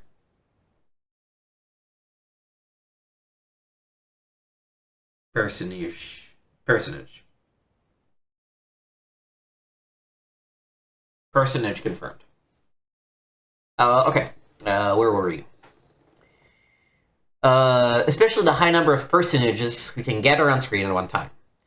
The graphics are ultra smooth and packed with fine details such as battle armor insignias and flying hair, but pop-up and FUD problems abound, while, at times, your adversaries literally appear out of thin air. The sound is a fine pairing for the impressive visuals, with the monotonous hard rock music and some wacky character voices detract from the overall score. Tight controls keep the action firmly in hand, especially when you're surrounded by an enemy army and your only escape route is via brute force. The multiple abilities each character are simple to execute and never become confusing, while the pinpointing individual targets with the first-person automatic lock-on can become a frustrating episode of trial and error. Victorious! For a PS2 launch title, Dynasty Warriors 2 is the type of offering that amply shows the system's capabilities and provides action strategy fun with one hell of a good game. This dynasty should rule for quite some time. Indeed it will. Pro tip, when riding a horse, avoid striking enemies head-on, right toward them at an angle instead. Pro tip, when you secure a gate, look for a nearby ladder or stairs that lead to the top of the gate. After ascending, eliminate any enemy archers. Okay, the verdict, graphics 4.5 out of 5. Although the visuals are plagued by pop-up and fog, you'll be mostly awed by the colorful, detailed characters and by the sheer number of combatants who fill the screen. Sound, 4 out of 5. If you can't get over the repetitive hard rock music that drones on forever and some awkward character voices, the soundtrack does a solid job with a plethora of effective slashes, clangs, and other assorted sounds of battle. Control, 4.5 out of 5. Each character is imbued with abilities that stay firmly in your command and never become confusing. Executing attack combos is a breeze, but firing arrows in first-person view is hampered by the inaccurate automatic lock-on. Fun factor, 4.5 out of 5. Gamers looking for more than run-of-the-mill hack and slash will be well served by Dynasty Warriors 2, an action strategy game with looks and brains. Here's an adventure that no PlayStation 2 gamer should miss. I find it fascinating that, they call it more than run-of-the-mill hack and slash, and if you were to think about the Warrior series today, you would probably just think of it as like run-of-the-mill hack and slash, because that's sort of what they leaned into, right? Here's a Target ad that is aimed at I don't know who. I guess he is getting into the driver game, but jeez. Yeah, or is he supposed to be getting into the world is not enough game? Very confusing Target ads. Ridge Racer 5. The newest driver in Namco's marquee racing series speeds onto the PS2 as a launch title. But even with its trademark cool arcade-style driving gameplay, Ridge Racer 5 should have stayed in the pits until the bugs from the Japanese version's two-player mode had been exterminated. The drift on memory lane. Like previous Ridge Racer games, Ridge Racer 5 combines super fast cars with windy roads that make mastering turns essential to winning. The game garage is filled with concept vehicles ranging from speedsters to nimble autos, and you can tune each with upgradable engines and paint them with new colors, all of which you'll earn by winning races. Ridge Racer 5 isn't a sim, instead it's a pure arcade racer in which speed is everything. Those familiar with past Ridge games will immediately feel comfortable behind the wheel. To master a car, however, you must first become skilled in drifting during turns, an essential Ridge Racer technique. Learning how to maneuver the vehicles takes time, but eventually you'll feel absolutely at ease on the road thanks to tight analog controls. It's a foggy day in the neighborhood. As you might expect from a PS2 title, Ridge Racer 5 shines with extraordinary visuals and a slick soundtrack. Photos are detailed with vivid colors and logos, beautiful backgrounds reflect nicely on car windows, and the frame rate is impressively fast, all adding to the great effect of fast driving. Additionally, techno tunes from various international DJs pace the game perfectly, while the sound effects are a delight to hear. The commentary, though, can become very annoying and repetitive. Unfortunately, the game's two-player mode needs to stay in the garage. Horrendous drawing consumes every corner of the track, a problem that also plagued the Japanese version. Plus, the in-car view is the only camera angle available, and mysteriously, it's harder to control your car when you're racing against a friend than when you're driving alone. Just the right speed. Ridge Racer fans and speed freaks should definitely take this roadster for a spin. While it's hardly any fun with 2 players, Ridge Racer 5 suddenly revs up for a great single-player race with enough hidden cars and tracks to keep you busy for days. Pro tip, if your opponent is about to pass, line up your car in front of it to receive a bump from behind. You don't say. The verdict? Graphics, 4 out of 5. A fast frame rate creates a stunning sense of speed, while highly detailed cars and tracks illustrate the strength of the PS2. Sadly, the visual declines sharply in 2-player mode, with heavy draw-in and a one-camera view that severely limits the fun. Sound, 4 out of 5. The usual Ridge Racer fast-paced techno tunes help you pump your adrenaline throughout. Car skidding, bumping, and racing in tunnels elevate the sound effects, but the game can do without the repetitive, annoying commentary. Control, 4.5 out of 5. Tech controls help you steer your car accurately without hassle. Learning the control styles of each car takes time, but is an enjoyable process. If you're playing with a friend, however, the controls become a little sluggish. Fun factor, 4 out of 5. The next speedster in the Ridge Dynasty is also the best Ridge Racer game to date. It's extremely fast, has plenty of one-player modes, and demonstrates the visual power of the PS2. Even with its subpar 2-player game, Ridge Racer 5 still guarantees a thrilling ride. X-Squad, this game I've never heard of. Despite crisp graphics, good controls, and intense firefights, X-Squad is a straightforward, if not generic and uninspired, third-person squad-based shooter that won't make waiting for Metal Gear Solid 2 any easier. How is that related to Metal Gear Solid 2? I don't know. Metal Gear Solid 2, which, by the way, I believe also comes out in this, insane 12-month period. Whatever. Hex Squad. It's 2037 and you're Ash, leader of X Squad, a band of 4 commandos who follow you around, get in your line of fire, and spout inane comments over their headsets when they're only 3 feet away. Although X Squad has lots of cool weapons, your group starts with only pistols and a shotgun. The problem is you can't take weapons from dead enemies, and they're very expensive to buy. Even if your company started with good guns, your comrades' aim is so bad they wouldn't hit the sky at 2 paces. Plan on doing the hard stuff yourself and using your squad mates primarily to draw fire. Welcome to my underground lair. Token teammates aside, X-Squad works well as a third-person shooter. The controls for moving and looking are perfect, especially for peeking around corners. But manual aiming is impossible. Mouse and keyboard support would have been nice, and the auto-aim often misses or hits the wall directly in front of you, even when you're locked onto an enemy. The character models look great, though a little too sparkly, even your clothes shine. The environments, however, are generic square corridors in which progressing is simply a matter of finding buttons to unlock doors. Sound effects are fine, the machine gun fires sweet music, but the voice acting in dialogue is ridiculous. Example, concentrate, that's an order.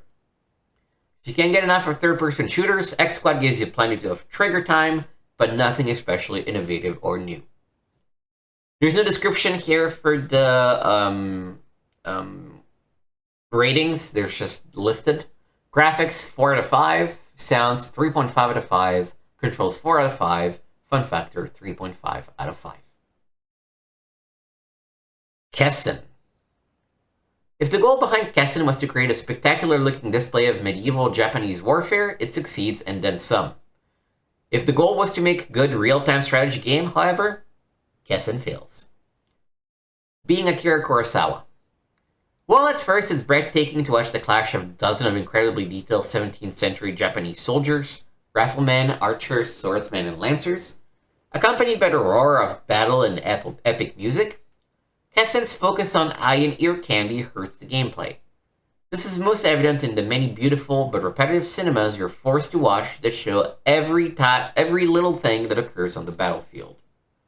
While the close-in battle scenes, the best part of the game, look amazing, the player has little control there beyond watching them. Also ran. You exert most of your control at the battle screen, a wide-angle view with a totally different graphics engine. Here your units are scruffy 3D icons. Sadly, the controls in the battle screen are totally counterintuitive, making it a slow, tedious chore to command your units. It's extremely difficult just to roam around the map, choose a unit, and give it an order. You're also thrown all over the map when responding to your lieutenant's constant queries and reports. You never feel in control of a large battle, but feel like an observer of many small, disconnected battles. If you're looking for a good strategy game, seek elsewhere. If you want to show off the amazing graphics of your new PS2, or if you're a fanatic for Japanese history, Kessen delivers. Graphics 4.5 out of 5, sound 4 out of 5, control 2.5 out of 5, fun factor 2.5 out of 5. I think we might be off by a page. Yeah, so the even pages are on the left. Alright. Street Fighter EX3. Capcom brings its legendary fighting series to the PS2. Unfortunately, subpar graphics and a dusty 2D fighting engine places Street Fighter EX3 a step behind other PS2 brawlers. Launch fighters. The Street Fighter EX series is a strange combination of 3D graphics and Capcom's traditional 2D fighting engine that veterans will recognize immediately. This time around, thanks to the horsepower of the PS2, instead of the usual one-on-one or tag team fights, Street Fighter EX3 has many kinds of multiplayer brawls. 1-on-3, 2-on-1, and even 4-player free-for-alls.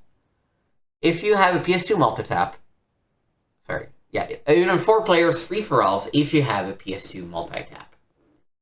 The game's lineup has 16 characters plus 9 unlockable secret personage. Why did they use that word so often? This is like a thesaurus dig, it feels like. Was the same person, this is by a certain Uncle Dust. Did Uncle Dust? No, Major Mike did this one.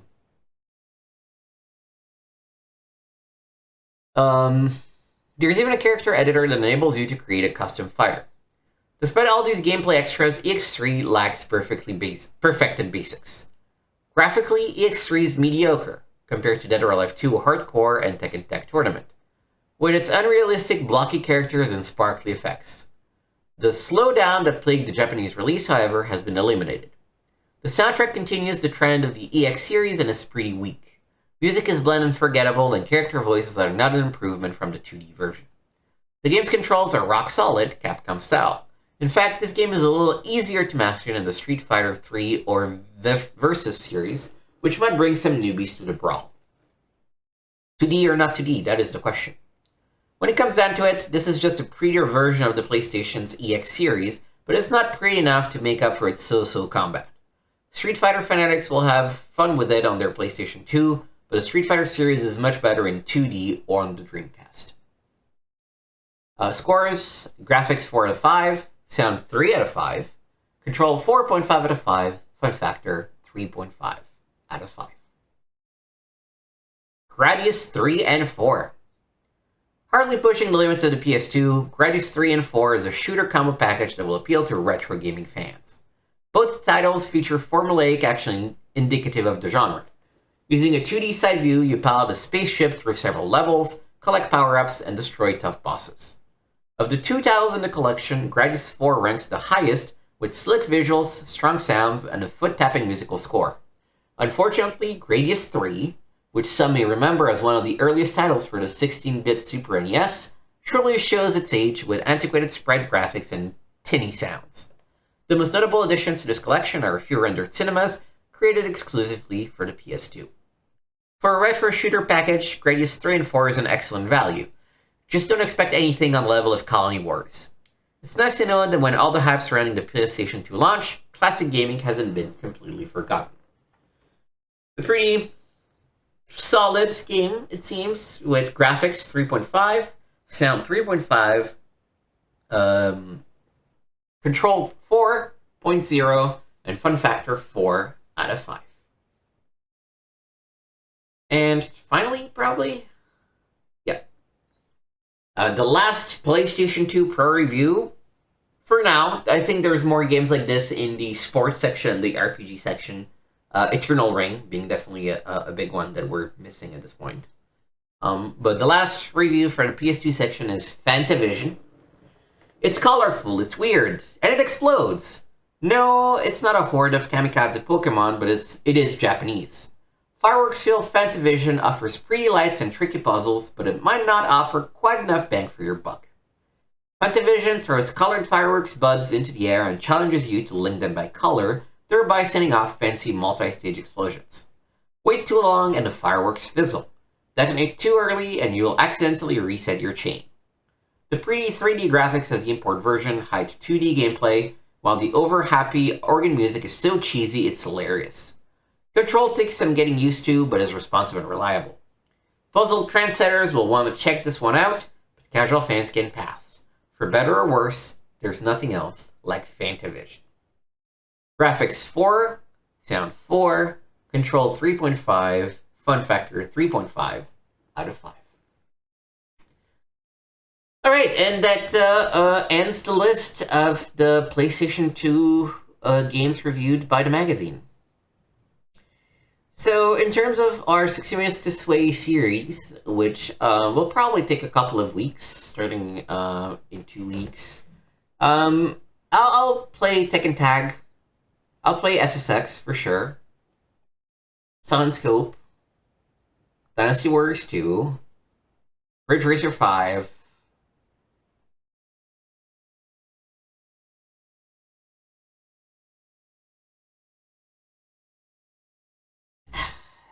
This is where things start to get maybe a little tricky. I'd be curious to check X Squad because I never heard anything about it, and I assume it's going to be, very bland but pleasant. Kessen, I might also check out because I am interested in feudal Japan and all that jazz. Street Fighter EX3, for these three, I don't know, we'll see. We might just do like a 1 hour combine for these three because I don't know that these three are necessarily as deep. But we're definitely going to cover every other game that came before. So, that's definitely going to take 2 weeks to get through. And this is actually where we'll end today's episode. I like to sort of split, this. It's going to be 2 weeks of 60 Minutes to Sway, so I want to make sure that we cover those before we get back into more games.